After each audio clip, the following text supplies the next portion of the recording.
श्रीशैलेशदयापात्रम् धीभक्त्यादिगुणार्णवम् यतीन्द्रप्रवणं वन्दे रम्यजामातरं मुनिम्। शक्ति पञ्चमय विग्रहात्मने सुक्तिकारजत चित्तहारिणे मुक्तिदायक मुरारिपादयो भक्तिसार मुनये नमो नमः। भक्तिसार मुनये नमो नमः।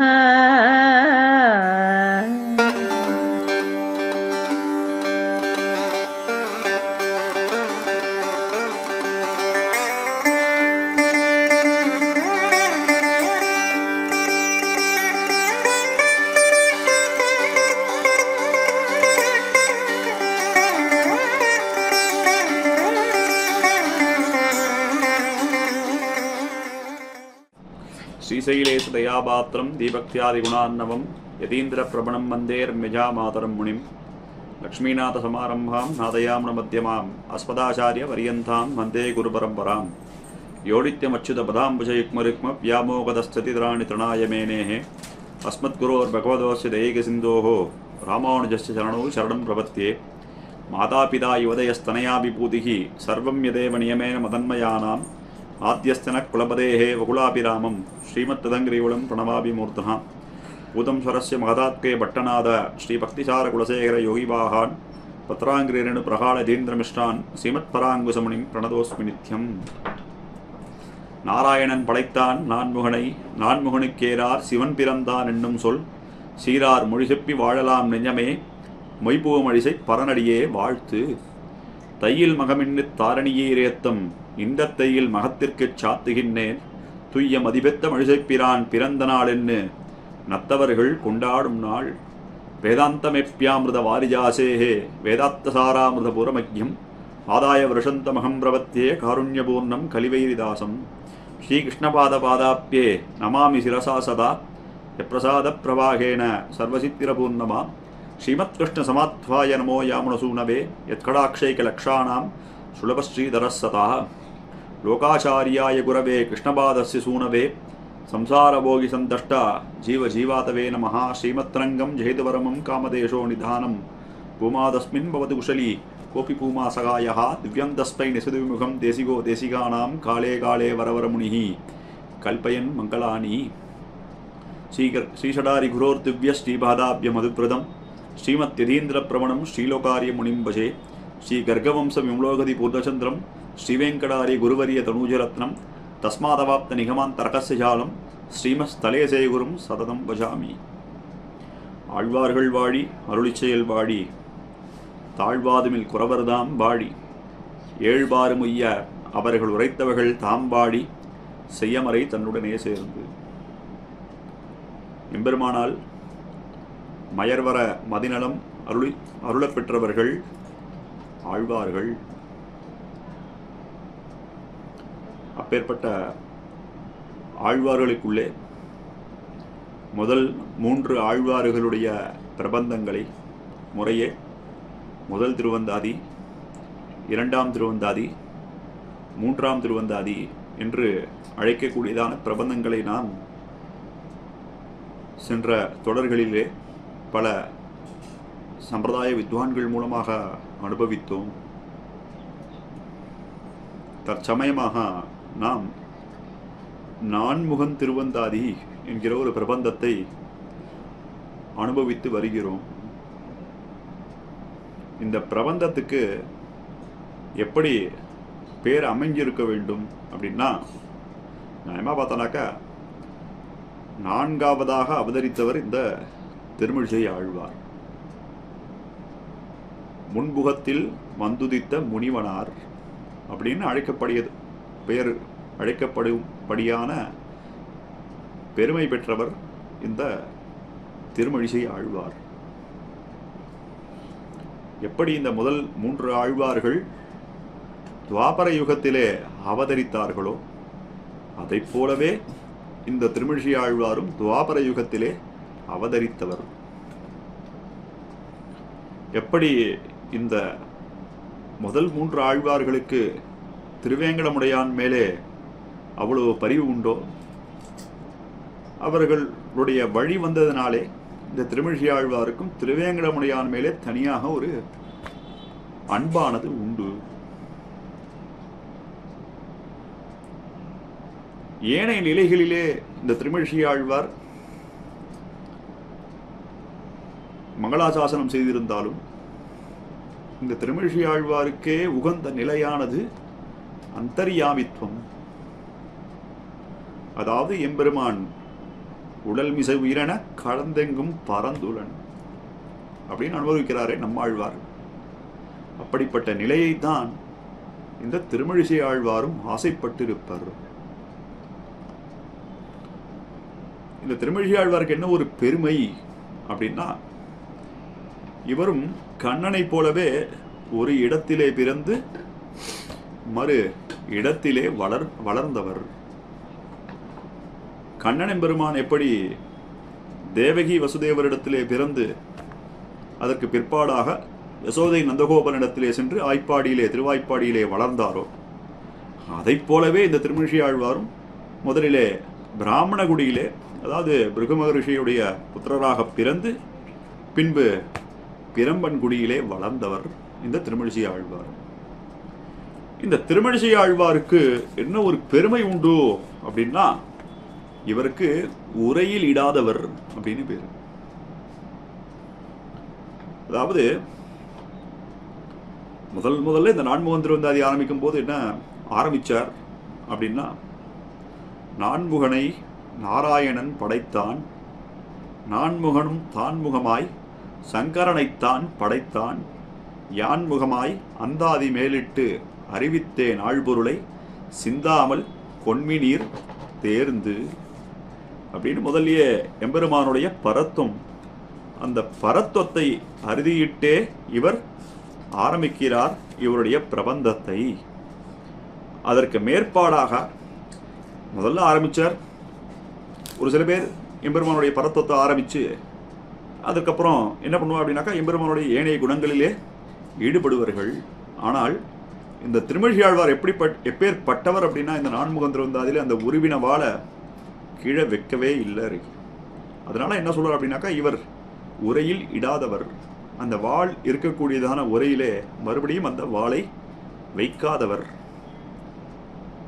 பற்பல விடங்களில் நான்முகன் திருவந்தாதிலே எம்பெருமானுடைய பரத்துவத்தை பேசியிருக்கிறார் திருமழிசை ஆழ்வார். அதற்கு மேற்பட 53வது பாசுரமாக இதிலே நடுவில் பாசுரம் என்று சொல்லலாம். அந்த நடுவில் பாசுரத்தில் என்ன சொல்றார் அப்படின்னாக்கா, என்ன சாய்க்கிறார் அப்படின்னாக்கா, புல்லா தேவரை தேவரல்லாரை திருவில்லா தேவரை தேரேல்மின் தேவு. அதாவது எல்லா தெய்வங்களுக்கும் என்ன இருக்கும் அப்படின்னாக்கா, பொதுவாகவே உலகத்தில் இருக்கக்கூடியதான 3 குணங்கள், சத்துவகுணம் இருக்கும், ரஜோகுணம் இருக்கும், தமோகுணமானது இருக்கும். அப்பேற்பட்ட 3 நிலைகளும் உள்ள தெய்வங்களை, மேலும் ரஜோகுணம் தமோகுணம்லாம் தலையெடுக்கும் போது இந்த தெய்வங்கள்லாம் என்ன நினைச்சுக்கும் அப்படின்னா, தன்னை பரம்பொருள் என்றே நினைத்து கொள்ளும் இந்த தெய்வங்கள். சத்துவகுணம் தலையெடுக்கும் போது எம்பெருமானுடைய நிலையை உணர்ந்து எம்பெருமானை ஆශ්‍රயித்து இருக்கும் இந்த தெய்வங்கள். ஆக இவாளுக்கு ரஜோகுணம் தமிழெடுக்கும் போது தன்னை பரம்பொருள் என்று நினைத்து கொள்ளும். இவர்களுக்கு சத்துவகுணம் தலையெடுக்கும் போது என்ன பண்றது அப்படின்னாக்கா, இந்த தெய்வங்கள்லாம் எம்பெருமான் தான் பரத்துவம், அவனல்லால் தெய்வம் இல்லை என்ற நிலை உணர்ந்தும் இந்த தெய்வங்கள். அந்த தெய்வங்களை எப்பொழுதும் சிவைஷ்ணவர்கள் வணங்க மாட்டார்கள் அப்படின்னு தன்னுடைய நான்முகன் திருவந்தாதி பதிகத்திலே 53வது பாசுரத்திலே தன்னுடைய மறுபடியும் இந்த கருத்தை அறுதியிட்டு சாய்க்கிறார் திருமழிசை ஆழ்வார். சரி சுவாமி, முதல்ல சொன்னார் நான்முகனை நாராயணன் படைத்தான் அப்படின்னு ஆரம்பிச்சு சொன்னார்.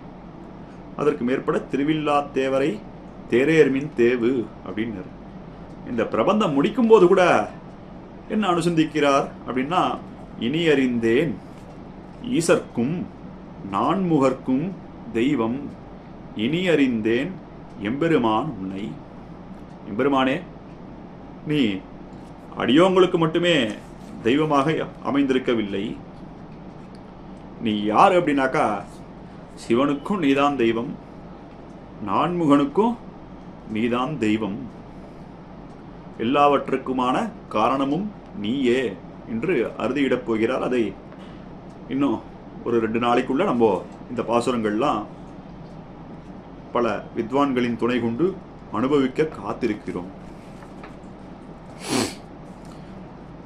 அழகிய மணவாள பெருமாள் நாயனார் அவர் தான் இந்த ஆழ்வாருக்கு என்ன பெயர் வச்சார் அப்படின்னாக்கா, என்ன ஒரு தலைப்பு கொடுக்கிறார். எப்படி பொய்கை ஆழ்வாருக்கு கவிஞர் போரேறு, புதத்தாழ்வாருக்கு பெருந்தமிழன், பேயாழ்வாருக்கு தமிழ் தலைவன் என்று ஒரு விசேஷ திருநாமமோ, அதை போலவே இந்த திருமழிசை ஆழ்வாருக்கு என்ன பெயர் அப்படின்னாக்கா, உரையில் இடாதவர். உருவினவாள் உரையிலிடாதே ஆதி மத்திய அந்தம் தேவதாந்திர அவத்திர பிரதிபான பூர்வமாக பகவத் பரத்வத்தை பிரபாதிக்கும் திருமழிசை பிரான். அதே தான் நாம் அனுபவித்தோம். முதல்ல நான்முகன் திருவந்தாதியை அனுபவிக்கும் போதே, அனுபவிக்கும் சமயத்திலே நான்முகனை நாராயணன் படைத்தான்னு முதல்ல பாசுரத்தில் தெரிவிக்கிறார். அதற்கு மேற்பட திருவில்லா தேவரை தேரேர்மின் தேவு அப்படின்னு 53வது பாசுரத்திலே மத்தியத்திலே தெரிவிக்கிறார். கடைசியாக இருக்கக்கூடியதான பாசுரமான இனி அறிந்தேன் ஈசர்க்கும் நான்முகர்க்கும் தெய்வம் என்கிற பாசுரத்திலே எம்பெருமானுடைய பரத்துவத்தை நமக்கு தெரிவிக்கிறார் இந்த திருமழிசை பிரான். சரி சுவாமி, மற்ற ஆழ்வார்களை காட்டிலும் எம்பெருமானுடைய பரத்துவத்தை மேன்மையை நன்றாக இந்த ஆழ்வார் அருளி செய்கிறாரே, அதற்கு என்ன காரணம்? இந்த திருமழிசை ஆழ்வார் அருளி செய்ய காரணம் என்ன அப்படின்னா, இந்த திருமழிசை ஆழ்வார் எப்படி இருந்தார் தெரியுமா? முதல்ல இந்த திருமழிசை ஆழ்வார் முதல்ல பிராமண குலத்திலே உதித்து பின்பு பிரம்பர் குடியிலே வளர்ந்தாலும் திருமழிசை பிரான் ஒவ்வொரு சமயங்களிலும் போய் ஆராய்ச்சி செய்கிறார். யார் பரத்துவம் அப்படின்னு ஆராய்ச்சி செய்கிறார். அப்போ ஒரு சமயமாக இவர் சைவத்திலே இருக்கிறார். இந்த சைவத்தில் இருக்கும்போது என்ன பண்றார் அப்படின்னாக்க, பேயாழ்வார் முதலாழ்வார்களிலே கடைக்குட்டியான பேயாழ்வார் அவர் வாழக்கூடியதான இடம், அது பக்கத்தில் என்ன பண்றார் அப்படின்னாக்கா, இவர் போய் தங்கியிருக்கிறார். அவர் தங்கின உணவில் என்ன பண்றார் அப்படின்னாக்கா, பேயாழ்வாருக்கு தோன்றது இவரை எப்படியாவது திருத்தி பணிகொள்ள வேண்டும், இந்த திருமழிசை ஆழ்வாரை எப்படியாவது இந்த ஸ்ரீவைஷ்ணவராக ஆக்கிவிட வேண்டும் என்ற எண்ணம் தமிழ் தலைவனான பேயாழ்வாருக்கு எண்ணம் ஓங்கி இருக்கிறது. அப்ப என்ன பண்றாரு அப்படின்னாக்கா, ஒரு பெரிய கிணறு ஒன்று இருக்கு, அது பக்கத்துல ஒரு ஓட்ட குடம் ஒன்று வச்சுட்டு இருக்கார். அந்த ஓட்ட குடத்தை வச்சு தண்ணியை இழுக்கிறார். தண்ணியை இழுத்துட்டு என்ன பண்றாரு அப்படின்னாக்கா, அந்த தீர்த்தத்தை இழுக்கிறார். தீர்த்தத்தை இழுத்து அந்த ஓட்ட குடத்தை வச்சு செடியை தலைக்கீழே நட்டுறார் பேயாழ்வார். அதாவது வேறு பூமியிலும் செடியுடைய மத்தியமான அந்த பூக்கள் நிறைந்த இடமாக அது மேலே இருக்க வேண்டி இருக்க, இந்த பேயாழ்வார் என்ன பண்றார் அப்படின்னாக்கா, வேற மேலே வச்சுண்டு இந்த செடியை கீழே இப்படி நடுறார். அந்த ஓட்ட குடத்துலேருந்து எடுத்து அந்த தீர்த்தத்தை அதுக்கு கொட்டுறார். இதை பார்த்த உடனே திருமழிசை ஆழ்வார் கேட்குறாராம், என்ன புத்தி சுவாதீனம் இல்லையா உமக்கு? என்ன இப்படிலாம் பண்றீரே? ஓட்ட குடத்தில் எடுத்து அந்த தீர்த்தத்தை எடுத்து அந்த செடியை இப்படி தலைக்கீழே வச்சிருக்கீர். தலைக்கீழே வச்சிருக்கிற கூடியதான இடத்துல எடுத்துட்டு போய் இந்த செடிக்கு போய் சாய்ச்சானாக்கா என்ன தீர்த்தம் வரும், இதனால என்ன பயனானது கிடைக்கும் அப்படின்னா, அதுக்கு மேல என்ன இருக்கு அப்படின்னாக்கா, அந்த தாம்பு இருக்க கிணறுல கயிறு இழுக்கிறாளே கயிறு, அந்த கயிறும் அறந்து போயிருக்கு. அறந்த தாம்பும் வச்சுண்டு ஓட்ட குடத்தையும் வச்சுண்டு தலைகீழா நட்ட செடியை வச்சுண்டு இவர் எடுத்துன்னு போய் அந்த செடிக்கு போய் தண்ணியை கொட்டானாக்கா என்ன கிடைக்கும் அப்படின்னு கேட்கும்போது எப்படி முளைக்கும் அப்படின்னு கேட்குறார் பேயாழ்வாரை பார்த்து இந்த திருமழிசை ஆழ்வார். அதுக்கு மறுபடியும் பதில் சொல்றான் இந்த பேயாழ்வார், நீர் பத்தி இருக்கக்கூடியதான தெய்வங்கள்லாம் பலன் கொடுக்கும் போது இந்த செடியும் முளைக்கும். திருமழிசை ஆழ்வார் யாரை பத்தி இருக்கார் அப்படின்னா, ஏனைய தெய்வங்கள் எம்பெருமானை தவிர மற்ற தெய்வங்கள் எல்லாவற்றையும் பத்தி இருந்தார். அப்போ அந்த தெய்வங்கள்லாம் என்ன பலன் கொடுக்குமோ, பலன் கொடுக்கக்கூடியதான சமயத்துல இந்த செடியானதும் மறுபடியும் முளைக்கும் அப்படின்னு நமக்கு காமிச்சார். அதுலேருந்து என்ன பண்ணார் அப்படின்னாக்கா, பேயாழ்வார் எம்பெருமானே முழுமுதற் கடவுள், எம்பெருமான் நாராயணன் எம்பெருமானுடைய பரத்துவத்தை திருமழிசை ஆழ்வாருக்கு உபதேசிக்க அதை கொண்டு திருமழிசை பிரான் ஸ்ரீ வைஷ்ணவராக ஆனார். மணவாள மாமணிகளும் திருமழிசை ஆழ்வாரை துய்ய மதிபெத்த அப்படின்னு அருளி செய்கிறார். துய்ய மதியானது என்ன அப்படின்னா, ஏனைய ஆழ்வார்களுக்கெல்லாம் எம்பெருமான் தானே மயர்வர மதிநலம் அருளினான். ஆனால் திருமழிசை ஆழ்வாருக்கோ பேயாழ்வார் மூலமாக ஆச்சாரிய மூலமாக இந்த மயர்வர மதிநலமான 10 ரூபாமயமான ஞானமானது அருளப்பெற்றது. எம்பெருமான காட்டிலும் ஆச்சாரிய உபதேச மார்க்கமாக திருந்தினவர் இந்த திருமழிசை பிரான். அதனாலே அதே கொண்டு இவருக்கு துய்ய மதிபெத்த மழிசை பிரான். இதுக்கு மேற்பட மழிசை பிரான். மழிசை பிரான் எல்லாருமே என்ன பண்றோம் அப்படின்னாக்கா, திருமழிசை ஆழ்வார், பொய்கை ஆழ்வார், பூதத்தாழ்வார், பேயாழ்வார், நம்மாழ்வார் அப்படின்னு தான் திருடாம இருக்கணும். ஆனா இவருக்கு மட்டும் என்ன திருமழிசை பிரான் அப்படின்னு ஒரு திருடாம். வேடிக்கையாக ஒரு கதையாக திருக்குழந்தையிலே சொல்வார்கள்.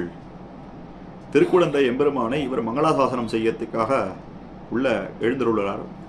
எழுந்துள்ள சமயத்தில் எம்பெருமான் எழுந்து வருவான், தன்னை அணைச்சிப்பான், ரொம்ப உபச்சாரங்கள்லாம் பண்ணுவான் அப்படின்னு நினச்சின்னு போகிறான் திருமழிசை ஆழ்வார். அங்கே போகும்போது பார்த்தானாக்கா எம்பெருமான் ரொம்ப அசந்து ஆதிசேஷன் மேலே படுத்துட்டு இருக்கான். அவரை பார்த்து பார்த்தா, நடந்த கால்கள் நொந்தவோ நெடுங்கஞால மேனமாய் கிடந்தமை குலுங்கவோ அடங்குமாள் வரைச்சுகம் அனந்தகால் பறந்த காவிரி கரை குடந்தையுள் கிடந்தவார் எழுந்திருந்து பேசுவாழி கேசனே. அப்போ ஒருத்தருக்கு ஒருத்தர் பரஸ்பரமா இருக்கும்போது, 2 நண்பர்கள் இருக்கா, 2 நண்பர்கள் பரஸ்பரமா ஒருத்தருக்கு ஒருத்தர் பேசிக்கும்போது ஒருத்தருடைய அடைமொழியை இன்னொருத்தர் எப்படி யூஸ் பண்ணிப்பாளோ அதே மாதிரி திருமழிசை ஆழ்வாருடைய பெயர் திருமழிசை ஆழ்வாராக இருந்தது. அங்கே ஆறாவமுத பிரானாக இருந்தவன் அவன் என்ன பண்றான் அப்படின்னாக்கா, ஆழ்வாரே உங்க பேரை நான் கொஞ்ச நாள் வச்சுக்கிடுமா அப்படின்னு கேட்டபோது ஆழ்வார் என்ன பண்றார் அப்படின்னாக்கா, அவருக்கு ஆறாவமுதாழ்வான் என்று பெயர் எம்பெருமானுக்கு ஏற்பட்டது. இவருக்கு திருமழிசை பிரான், துய்ய மதிபெத்த மழிசை பிரான் பிறந்த நாள்னு. இவருடைய அவதரித்த ஸ்தலமானது திருமழிசை. இந்த திருமழிசைக்கு என்ன ஒரு பெருமையானது அப்படின்னா, திருச்சந்த விருத்த தனியிலே நாம் அனுபவிக்கிறோம்.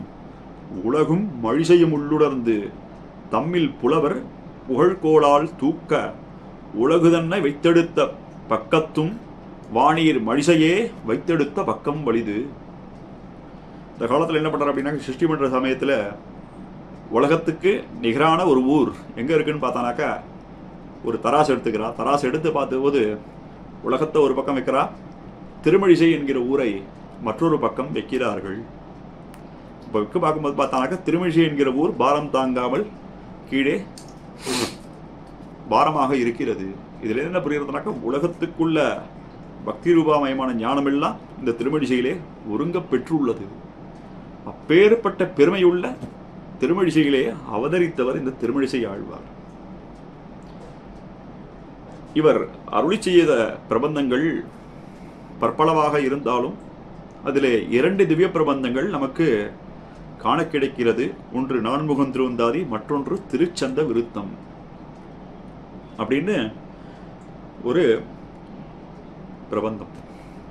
இந்த திருச்சந்த விரதத்தில் இந்த தேவதைகளுடைய சரித்திரங்கள் எல்லாமே இவர் எள்ளி நகையாடுறார். இந்த திருமழிசை ஆழ்வார் காணிலும் உருப்பரார், செவிக்கிலாத கீர்த்தியார், பேணிலும் வரம் தர மிடுக்கிலாத தேவரை, ஆனமென் அடைந்து வாழும் ஆதர்காள் எம் மாதிபாள், பேணினும் பிறப்பினும் பிணக்கருக்க கித்தியே. அதாவது எம்பெருமான் சர்வேஸ்வரன் சௌந்தரிய லாவண்யங்களை தன்னிடையே உடையவன் எம்பெருமான். புருஷ உத்தமனானவன் இந்த எம்பெருமான். அந்த எம்பெருமானை எவ்வளவு அழகா இருக்கான், சௌந்தரியமயமானவன். அவன் பேர் சௌந்தர் ராஜன் என்று அருளி செய்கிறார்களே நமது பெரியோர்கள். ஆனா இந்த தெய்வங்கள்லாம் எப்படி இருக்கு அப்படின்னா எம்பெருமானுக்கு அப்படியே எதிர்த்தட்டாக இருக்கிறது. களிமண்ணும் மண்டையோடுமா இருக்கு இந்த தெய்வங்கள். அதற்கு மேற்பட செவிக்கிலாத கீர்த்தியார். எம்பெருமானுடைய புகழானது வாச்சா மகோதரம், தமக்கும் தன்மை அறிவறியானை அப்படின்றார்களே ஆழ்வார்கள். எம்பெருமானுடைய பெருமை எத்தனை புகழ். ஆனா இந்த தெய்வங்கள்லாம் எப்படி அப்படின்னா எம்பெருமான் ஏதாவது ஒண்ணு வேணும்னு கேட்டிருக்கானா? எதுவுமே கேட்டது கிடையாது. ஆனா இந்த தெய்வங்கள்லாம் நீ போய் எனக்கு பிள்ளையை கொண்டு வா, மகனை கொண்டு வான்னு ஒரு தெய்வங்கள்லாம் சொல்றது. அப்பேற்பட்டதான கீர்த்தியை உடையவர்கள் அவர்கள். பேணிலும் வரம் தர மிடுக்கிலாத தேவரை. அதற்கு மேற்பட இவர்கள்லாம் வரம் என்ன தருவா? விசேஷமாக நமக்கு நம்பிள்ளை ஒரு சரித்திரத்தை நமக்கு காமித்து கொடுக்கிறார் ஒன்றும் தேவும் என்கிற பதிகத்திலே. பொதுவாகவே ஆழ்வாருடைய வைபவங்கள்லாம் வியாக்கியானங்கள்ல அதிகமாக காண கிடைக்கவில்லை. ஆனால் இந்த திருமழிசையாழ்வாருடைய வைபவத்தை ரொம்ப விஸ்தரமாக நமக்கு காட்டி கொடுக்கிறார். ஓடி ஓடி பல பிறப்பும் பிறந்து என்கிற பாசுரத்திலே நமக்கு நம்பிள்ளை. இந்த திருமழிசையாழ்வார் என்ன பண்றார் அப்படின்னாக்கா, ஒரு மரத்தடியில வஸ்திரத்தை தைச்சின்னு உட்கார்ந்துருக்காரு. அதாவது இவருடைய வஸ்திரமானது கிழிந்து இருக்கிறது. இந்த திருமழிசையாழ்வார் என்ன பண்றாரு அப்படின்னாக்கா, அந்த வஸ்திரத்தெல்லாம் தைச்சின்னு உட்கார்ந்துருக்கார். தைச்சின்னு உட்கார்ந்துக்கும் போது மேலே பார்த்தானாக்கா பரமசிவனும் அவனுடைய தேவியான பார்வதியும் வானத்துல ஆகாச மார்க்கமாக போயின்னு இருக்கா. அப்போ இந்த பரமசிவன் தேவியான பார்வதி என்ன கேட்கிறா அப்படின்னாக்கா, ஐயோ இப்படி தேவர்கள்லாம் நீர் போகும்போது இவர் காலை நீட்டிண்டு இப்படி உட்கார்ந்துட்டு இருக்காரு, இந்த கிழிஞ்ச துணியை ஒத்துண்டு தைச்சின்னு உட்கார்ந்துட்டு இருக்காரு, இப்படி உட்கார்ந்துகள் ஆகாமோ, இவருக்கு ஏதாவது ஒரு வரம் தரலாமோ, ஏதாவது ஒரு வரம் வேணுமே, வரம் தரணுமே அப்படின்னு எனக்கு ஆசையா இருக்கு அப்படின்றான். அப்போ பரமசிவன் அவர் முன்னாடி தோணுவாரே என்ன பண்றா அப்படின்னாக்கா, அவர் முன்னாடி தோன்றார் பரமசிவன் திருமிழிசை பிரான் முன்னாடி. அப்போ இந்த ஆழ்வார் என்ன பண்ணார் அப்படின்னாக்கா அப்படியே காலை நீட்டின்னு தான் உட்காந்துட்டு இருக்கார். அப்போ அந்த பரமசிவனே அவரை பார்த்து கேட்கிறாராம், ஒரு தேவர்களை பார்த்தானாக்கா ஒரு மதிப்பு தர வேண்டும் அப்படின்னு ஒரு உலகத்துல நீதி இருக்கே, என்னை பார்த்து கொஞ்சம் காலை மடக்கின்னு உட்காந்து கூடாதோ, உனக்கு என்ன வரம் வேணுமோ கேளு, நீர் வரம் கொடுப்பாராகில் நான் உமக்கு மரியாதை கொடுக்கிறேன்.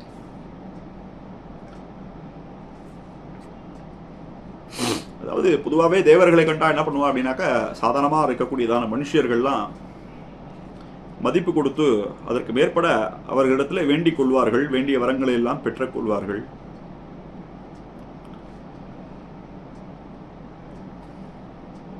அப்போ இந்த திருமழிசையாழ்வார் என்ன கேட்கிறார் அப்படின்னாக்கா, நிச்சயமா நீர் சொல்றது சரிதான், எனக்கு வரம் தர முடியுமோ, என்ன வரம் அப்படின்னாக்கா எனக்கு மோட்சம் தர முடியுமோ அப்படின்னு சொல்லி இந்த திருமழிசையாழ்வார் பரமசிவன் இடத்துல கேட்கிறார். இந்த பரமசிவன் என்ன சொல்றார் அப்படின்னாக்கா, மோட்சமித்தியே ஜனார்த்தனஹா, மோட்சத்தை கொடுக்கறதுக்கான அதிகாரம் என்னிடமே கிடையாது, எம்பெருமான் ஒருவனுக்கு மட்டுமே அந்த அதிகாரமானது உண்டு. சரி, மோட்சம் தர வேண்டாம், நாளைக்கு ஒத்தன் இறந்து போவானாக இருக்கிறான், அதாவது அவன் காலமாக இருக்கிறான், அவனை இன்று காலமாக இருக்கிறான் ஒருத்தன், அவனை நாளை இன்று ஒரு நாள் தள்ளி நாளை காலமாக ஆனவனாவதாக செய்ய முடியுமோ அப்படின்னா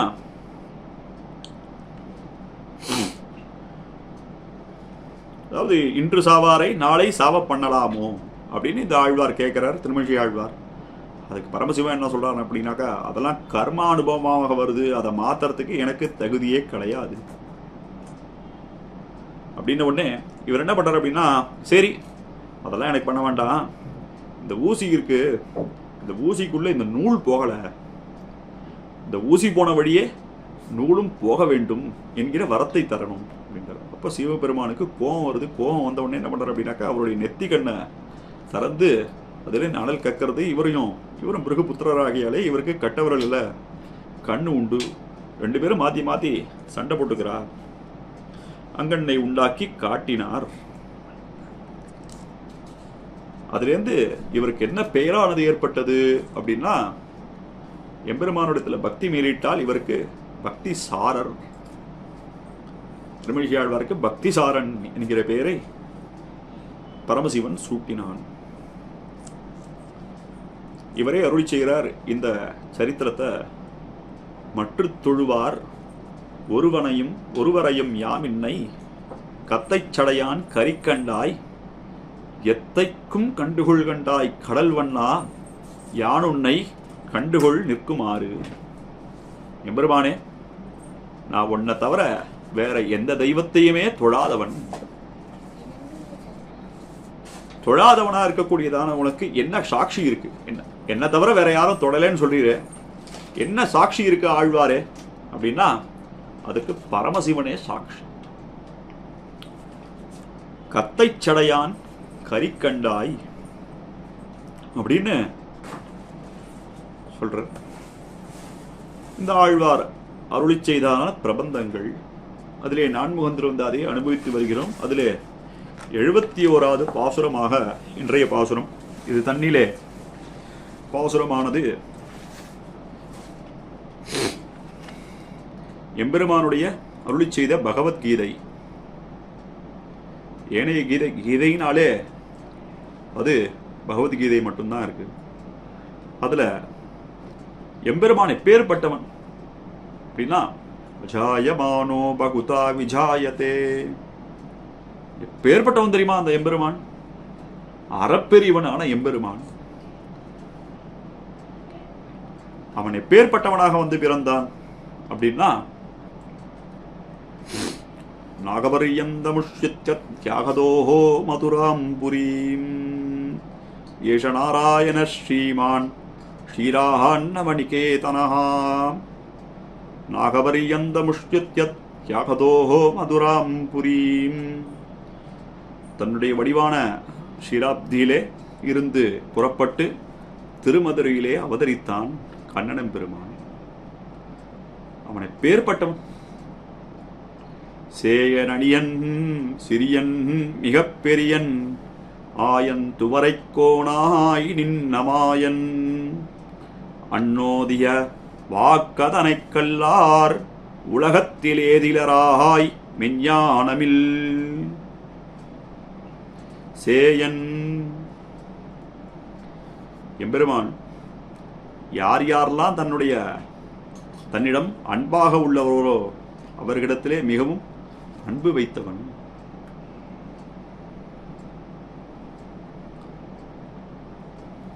சூழ்ந்தகண்ணான் துயர்ந்த முடிவில் பெரும் பாழேயோ சூழ்ந்ததனில் பெரிய பரணன் மலச்சோதியோ சூழ்ந்ததனில் பெரிய சுடர்ஞால இன்பமேயோ சூழ்ந்ததனில் பெரிய என் அவாவரச் சூழ்ந்தாய். நம்பெருமானிடத்தில் எம்பெருமானிடத்தில் அன்பு வைத்தோம் என்றால் அவன் நம்மை விட மிகவும் நம்மிடத்திலே அன்பு வைப்பவான். ஆழ்வாரே அருள்செய்தரே, பத்துடை அடியவர் கெளியவன் பிறர்களுக்கு அரிய வித்தகன். யசோதை பிராட்டி ரொம்ப கஷ்டப்படுறா இந்த கண்ணனை பிடிக்கிறதுக்காக. கண்ணன் என்ன பண்றான் அப்படின்னாக்கா, தயிர் பானைகள்லாம் நாராருரியே தினன்கமய வைத்ததனை, பெரிய பெரிய பானைகள்லாம் கடைஞ்சு தயிர்லாம் கரைஞ்சு என்ன பண்றா இந்த யசோதை பிராட்டி, மிகவும் அழகான பானைகள்லாம் எழுத்தி இந்த கண்ணன் பெருமான் கீழே எங்கேயாவது இந்த பானையை வச்சு வெண்ணெயை கடைஞ்சி வச்சு தெரிஞ்சிருந்தானாக்கா என்ன பண்றா அப்படின்னா, எங்கேயாவது வெண்ணெயை திருடிடுவான்னு நினைச்சு என்ன பண்றா, பெரிய உரிகள்லாம் ஏற்றி மேலே எங்கேயோ எடுத்துன்னு போய் வைக்கிறா இந்த வெண்ணெயை. இவன் என்ன பண்றான் அப்படின்னாக்கா, கண்ணன் பெருமான் பொய்யுறக்கத்தை கொள்றான். அதாவது கிட்டத்தட்ட பார்த்தீங்கன்னாக்கா எல்லாத்தையும் அதை சொல்றாளே, நல்லா உறக்கிற மாதிரி உறங்குறான். உறங்கின உடனே யசோதை பிராட்டி அங்கே போன உடனே கண்ணன் பெருமான் வச்ச இடம் தெரியறது. நன்னா எவ்வளோக்கு எவ்வளோ கை உள்ளே விட முடியுமோ அவ்வளோக்கு அவ்வளோ கையை உள்ளே விட்டு இந்த வெண்ணெயை எடுக்கிறான். அங்கே பார்த்தா அந்த வெண்ணெய் எல்லாத்தையும் போக்கியமாக சாப்பிட்டான். சாப்பிட்ட பிற்பாடாக அங்கே பெரிய பெரிய மோர் குடங்கள்லாம் இருந்தது. எம்பெருமானுக்கு இந்த மோரே பிடிக்காது, கண்ணனுக்கு இந்த மோரே பிடிக்காது. காலால் ஒரு உதைய விட்டானா மோர் குடத்தை வழிஞ்சு ஓடுறதான் அந்த மோர் குடம். எங்கே எப்படி பத்துனாலும் அதே மாதிரி திருப்பியும் அதே நன்னா படுத்துக்கிறான் இந்த கண்ணன். யசோதை பார்த்தாலாம். யசோதை மறுபடியும் பார்த்தானாக்கா இந்த பானைகள்லாம் உடஞ்சிருக்கு, வெண்ணெயெல்லாம் களவாடின்னு இருக்கு, இந்த மோர் குடங்கள்லாம் ஒடிஞ்சு ஓடின்னு இருக்கு. இந்த கண்ணன் இங்கே படுத்துட்டே இருக்கு, மோர் வழிஞ்சு ஓடுறது. அந்த மோர் வழிஞ்சு ஓடுற நடுவிலே இந்த கண்ணனான எம்பெருமான் படுத்துட்டு இருக்கான். அப்படி படுத்துட்டு இருக்கும்போது கையும் களவுமாக பிடித்தார். இவனை தவிர யாரும் இந்த வேலையை நிச்சயமாகவே செஞ்சிருக்க மாட்டான், இவன் மொத்தம்தான் செஞ்சிருக்கணும் அப்படின்னு சொல்லி பிடிச்சி எல்லாரும் ஊரார்கள்லாம் சுற்றி பார்க்கும்போது இந்த கண்ணன் பெருமானை கூட்டி கொண்டு போறாராம். கண்ணில் தேம்ப தேம்ப தண்ணி விடுறது. இந்த கண்ணனுக்கு உதடுகள்லாம் பிதுங்கிறது. கிட்டத்தட்ட அப்படி பிதுங்கும் போது ஊரார்கள் எல்லாரும் காண உரலோடே கண்ணினும் சிறுத்தாம்பினால் கட்டுண்ண பண்ணிய பெருமாயன். யசோதை பார்த்தாலாம் தாம்பு கயிறு எங்க பார்த்தாலும் ஆத்துல வச்சிருந்தாலே, ஒரு பெரிய கயிறு வச்சிருந்தாலே யசோதை எங்கேயாவது கட்டி போட்டுருவான் சொல்லி எல்லா கயிறையும் என்ன பண்ணுவான் அப்படின்னாக்கா கட் பண்ணி வச்சிருவானா இந்த கண்ணன். வீட்டில் பெரிய கயிறே இருக்காதான், சின்ன சின்ன சின்ன சின்னதா முடிச்சு முடிச்சு முடிச்சு முடிச்சு முடிச்சு போட்டு இந்த கண்ணன் பெருமான கட்டுண்ட பண்ணினாள். பார்த்தானாக்கா கட்டுறா, ஒரு அங்குலம் குறையிறது. மறுபடியும் பார்த்தானாக்கா இன்னொரு கயிறு எடுத்து கட்டுறா, மறுபடியும் ஒரு அங்குலம் குறையிறது. ஐயோ என்ன பண்றது அப்படின்னாக்கா, இவனே கட்டுண்ண பண்ணினான் கண்ணன் பெருமான். பத்துடை அடியவர் கெளிய வித்தகன், பத்துடை அடியவர்க்கு எளியவன், பிறர்களுக்கு அரிய வித்தகன். அதாவது இந்த கண்ணன் எம்பெருமான மேலே அன்புடையவர்களுக்கு சர்வேஸ்வரனான எம்பெருமான் மிகவும் எளியவன். இதே ராமாயண யுத்தமானது நடக்கிறது. ராமாயண யுத்தமானது நடக்கும்போது என்ன பண்றான் அப்படின்னாக்கா, மாயாஸ்திரத்தை ராவணன் ஏவுகிறான். அதிலே லக்ஷ்மணன் மூர்ச்சியாக கிடக்கிறான். அந்த ராவணன் என்ன பண்றான் அப்படின்னாக்கா, முதல் லக்ஷ்மணனை 2 கையால தூக்கத்துக்கு பார்க்கறான், முடியல. 4 கையால தூக்கத்துக்கு பார்க்கறான், முடியல. 20 கையால தூக்கத்துக்கு பார்க்கறான். இந்த லக்ஷ்மணனை அவனை தூக்கவே முடியல. ஆக அதற்கு பிற்பாடாக என்ன பண்றாரு அப்படின்னாக்கா, முடியலையே, எவ்வளவு தூரம் தூக்க பார்த்தா கூட இந்த கைலாய மலையே நான் தூக்கிடுவேன், அப்பேற்பட்ட பெருமையுடைய இந்த கைலாய மலை, அந்த கைலாய மலையே நான் 2 கையால சதா அப்படியே அலேக்கா தூக்கிடுவேன். ஆனா இந்த லக்ஷ்மணனை அசைக்க கூட முடியலையே என்னால அப்படின்னு ரொம்ப வருத்தப்படுறான் இந்த ராவணன். அதற்கு பிற்பாடாக திருவடி வந்த மாத்திரத்திலேயே அப்படி 2 கையாளாக ரொம்ப ஈஸியாக தூக்கி போகிறார் லக்ஷ்மணனை. அப்போ பத்துடை அடியவர்க்கு எளிய வித்த, பத்துடை அடியவர்க்கு எளியவன், பிறர்களுக்கு அரிய வித்தகன். ஆக இந்த இடத்திலே சேயன் அப்படின்னா யார் யார் தன்னிடத்திலே அன்பு உடையவர்களோ அவர்களுக்கு எம்பெருமான் எளியவன், யார் யார் தம் மக்களிலே அன்பு இல்லாதவர்களோ அவர்களுக்கு அரிய வித்தகனாக எம்பெருமான் இருக்கிறான். அதற்கு மேற்பட ஆயன், துவரைக்கோன், ரெண்டுமே பாருங்க. ஆயன்கிறது ஒரு பதம், துவரைக்கோன்கிறது இன்னொரு ஒரு பதம். ஆயன் அப்படின்னா எல்லாரிடத்திலே மிகவும் சௌலபியமாக சௌந்தரியமாக பழகக்கூடியவன், எளியவனாக இருப்பவன், அடியார்களுக்கு எளியவனாக இருப்பான், இந்த கண்ணன் எம்பெருமான். இரண்டாவது நிலை துவரைக்கோன். துவரைக்கோன்னா துவாரகைக்கு அதிபதியாக இருப்பவன் இந்த கண்ணன் எம்பெருமான். அவன் என்ன பண்றான் அப்படின்னாக்கா மாயன். அந்த மாயனானவன் என்ன பண்றான் அப்படின்னாக்கா ஒரு ஜராசந்தனுக்கு பயந்து மதுரையிலேந்து புறப்பட்டு கடலிடத்திலே சென்று கடலை கொஞ்சம் தூரம் உள்வாங்க சொல்லி துவாரகை என்ற நகரத்தை நியமித்து அதிலே என்ன பண்றான் அப்படின்னாக்கா மதுரையிலே இருப்பது போன்றே அங்கே எல்லார்களையும் அங்கே எடுத்துட்டு வந்து அங்கே சேர்க்கிறான். மதுரையில் இருக்கக்கூடியதான ஜனங்களை எல்லாம் எடுத்துட்டு வந்து இந்த துவராபதி என்கிற நகரத்திலே கொண்டு சேர்க்கிறான். அதற்கு மேற்பட என்ன பண்றான் அப்படின்னாக்கா இந்த மாயன் நரகாசுரன் என்பவன் ஒரு அரக்கன். அந்த நரகாசுரன் பூமி பிராட்டிக்கும் பராகப்பெருமாளுக்கும் பிறந்தவன். அவனை வதம் செய்த பிற்பாடு அவன் சிறையிலே வைத்திருக்கிறான் 16,000 தேவஸ்திரீகளை. அந்த தேவஸ்திரீகளை எல்லாம் எடுத்துன்னு வந்த உடனே இங்க எல்லாத்தையும் காப்பாத்துறான். காப்பாத்தின உடனே அந்த தேவஸ்திரீகள்லாம் வேண்டிக்கிறா இவனிடத்துல, கண்ணன் பெருமான் இடத்துல, எங்களை காப்பாத்திட்ட, இனிமேல் எங்களை யாருக்கு வாழ்வு கொடுப்பா, யார் பண்ணுவா, எங்களை யார் கல்யாணம் பண்ணிப்பா அப்படின்னு கேட்கும்போது அனைவரையும் தாமே திருமணம் செய்து கொள்கிறான் இந்த கண்ணன் பெருமான். எப்படி திருமணம் செய்யறான் அப்படின்னாக்கா 16,000 வடிவு கொள்கிறான் இந்த கண்ணன் பெருமான். வடிவு கொண்டு ஒவ்வொரு இடத்திலையுமே அந்த 16,000 பெண்களையுமே கைப்பிடிக்கிறான். அதுவும் எப்படின்னாக்கா வேற வேற முகூர்த்தத்திலேயே கல்யாணம் பண்ணி கொண்டான் அப்படின்னாக்கா ஒரே முகூர்த்தத்துல இந்த 16,000 ஸ்திரீகளையும் கன்னிகாதானம் செய்து கொள்கிறான். அப்பேற்பட்ட ஆச்சரியங்கள், எத்தனை ஆச்சரியம்! ஆயராகி ஆயர் மங்கை வேயர் தோள் விரும்பினாய் ஆயனின்ன யாவர் வல்லர் அம்பரத்தொடிம்பராய் மாய மாய மாயகுள் அகண்ணி வகுத்தலும் மாயமாயமாக்கினாய் உன் மாயமுத்தும் மாயமே. மாயன் அப்படின்னா ஆச்சரியமான சேஷ்டிதங்களை உடையவன். துவைதத்துல சொல்றா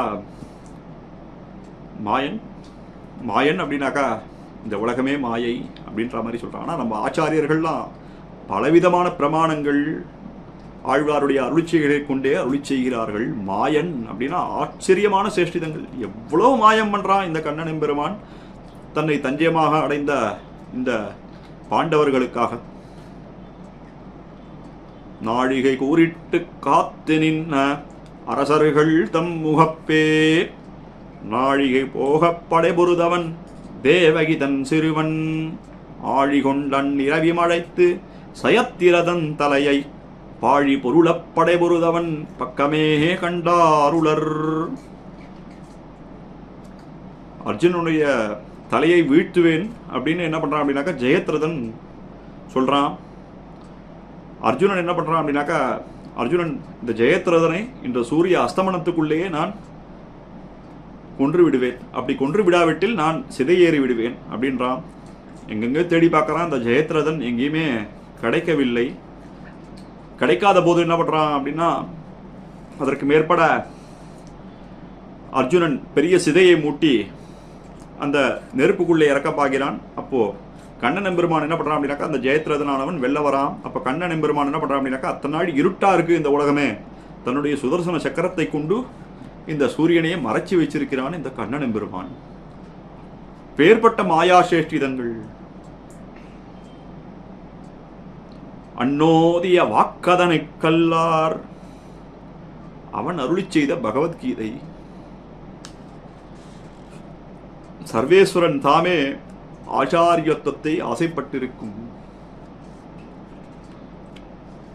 எத்தனை நாள் தான் நம்ம சொல்றது, எத்தனை நாள் தான் நம்ம கேட்கறது, நம்மளும் ஏதாவது சொல்லுவோம்னு சொல்லி கண்ணன் பெருமான் சொல்ல, அதாவது அர்ஜுனனுக்கு தன்னுடைய சொந்தங்களிடையே எப்படி சொன்னான் அப்படின்னாக்க முமுட்சுப்படியில மிகவும் அழகாக சாதிக்கிறார் புலலோகாச்சாரியார்.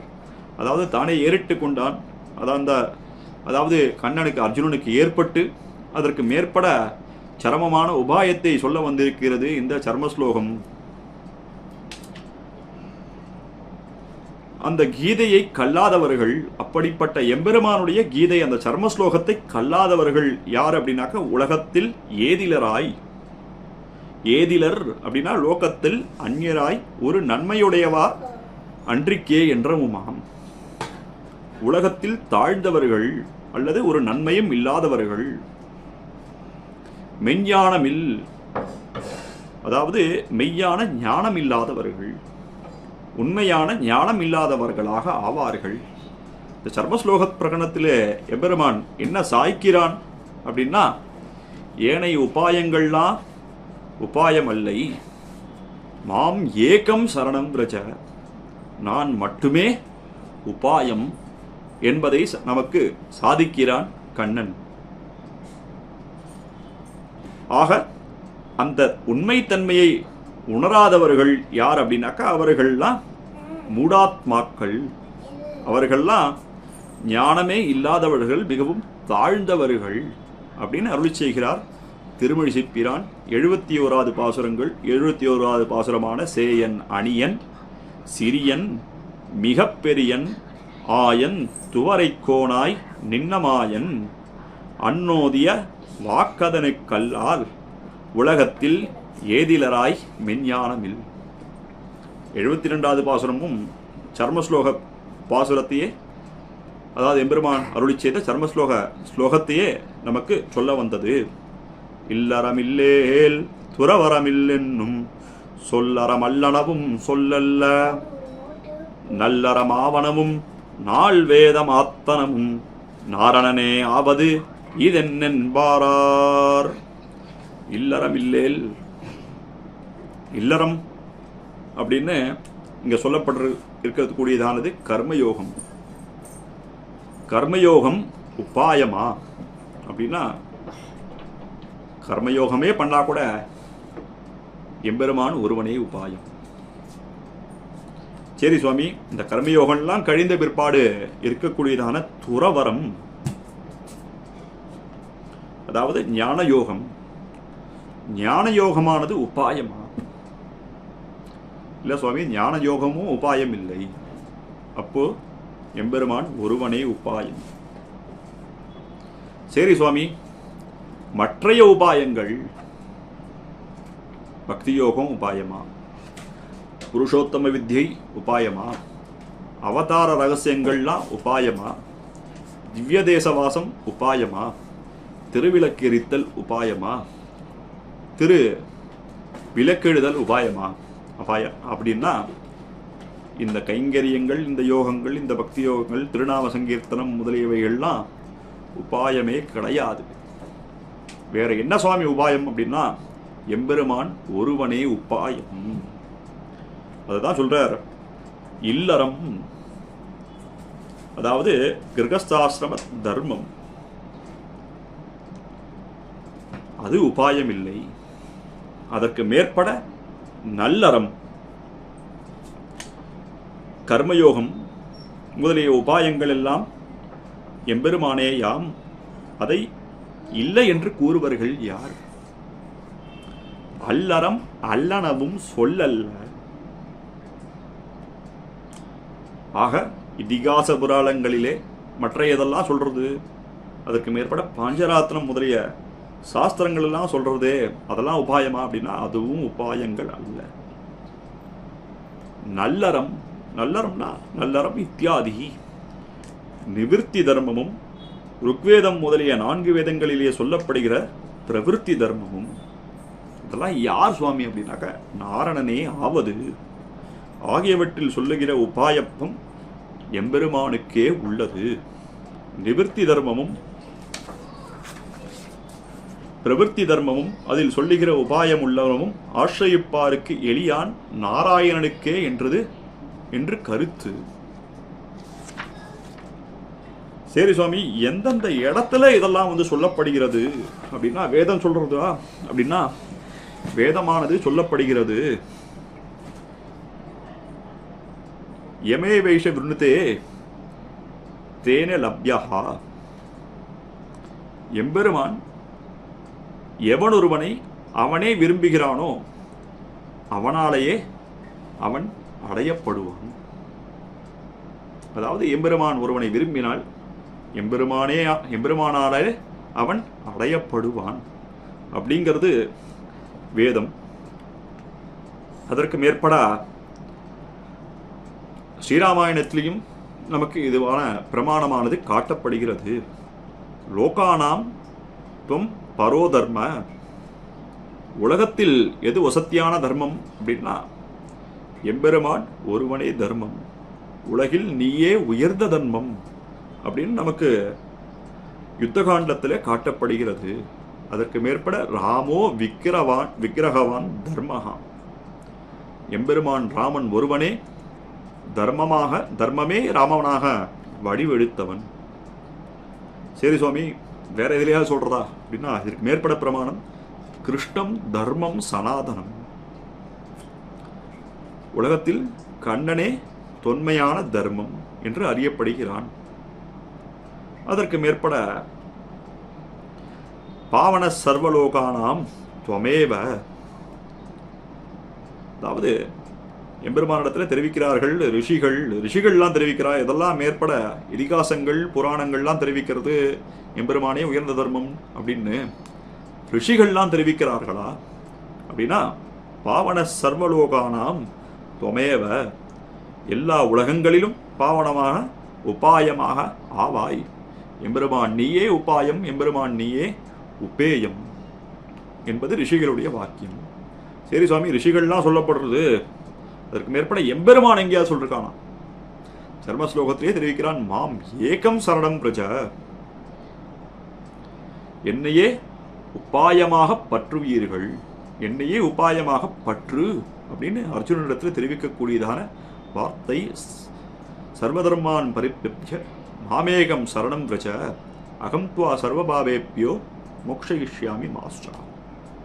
அதற்கு மேற்பட சேரி சுவாமி எம்பெருமான் சொல்றான், எம்பெருமான் சொல்றதை கூட நாங்கள் ஒத்துக்க மாட்டோம், அவனுடைய அடியார்கள்லாம் ஆழ்வார்கள் சொல்லிருக்காரா அப்படின்னா திருவாய்மொழியில ஆழ்வார் தெரிவிக்கிறார், அறந்தானாய் திரிவாய். அதற்கு மேற்பட என்று பெரிய திருமொழியிலே திருமங்கி ஆழ்வார் தெரிவிக்கிறார். அதற்கு மேற்பட நாகனமிசை நம்பிரான் சரணே சரண் அப்படின்னு நம்மாழ்வார் தாமே, அதாவது ஸ்ரீராப்தியிலே சயனித்திருக்கக்கூடியதான எம்பெருமானுடைய சரணே நமக்கெல்லாம் சரண் என்று ஆழ்வார்களும் எம்பெருமானே உபாயம் என்பதை அருளி செய்துள்ளார்கள்.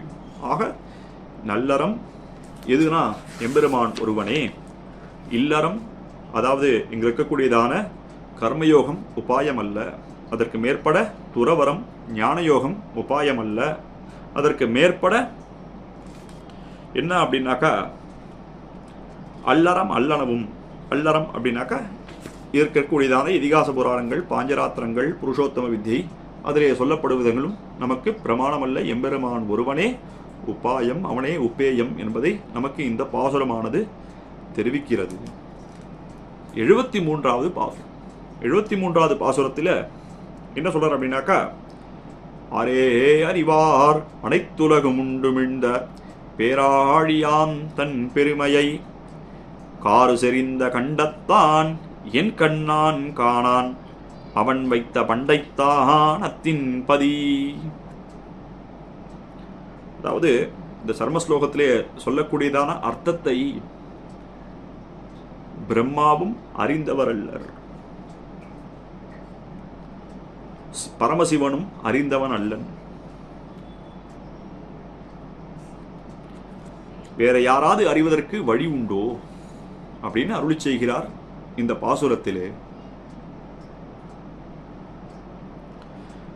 அனைத்துலகும் உண்டுமிழ்ந்த ஆழியான் பேராழியான், பிரளய காலத்திலே எல்லா உலகத்தையும் தன்னுள்ளே அடக்கி கொண்டான் எம்பெருமான்.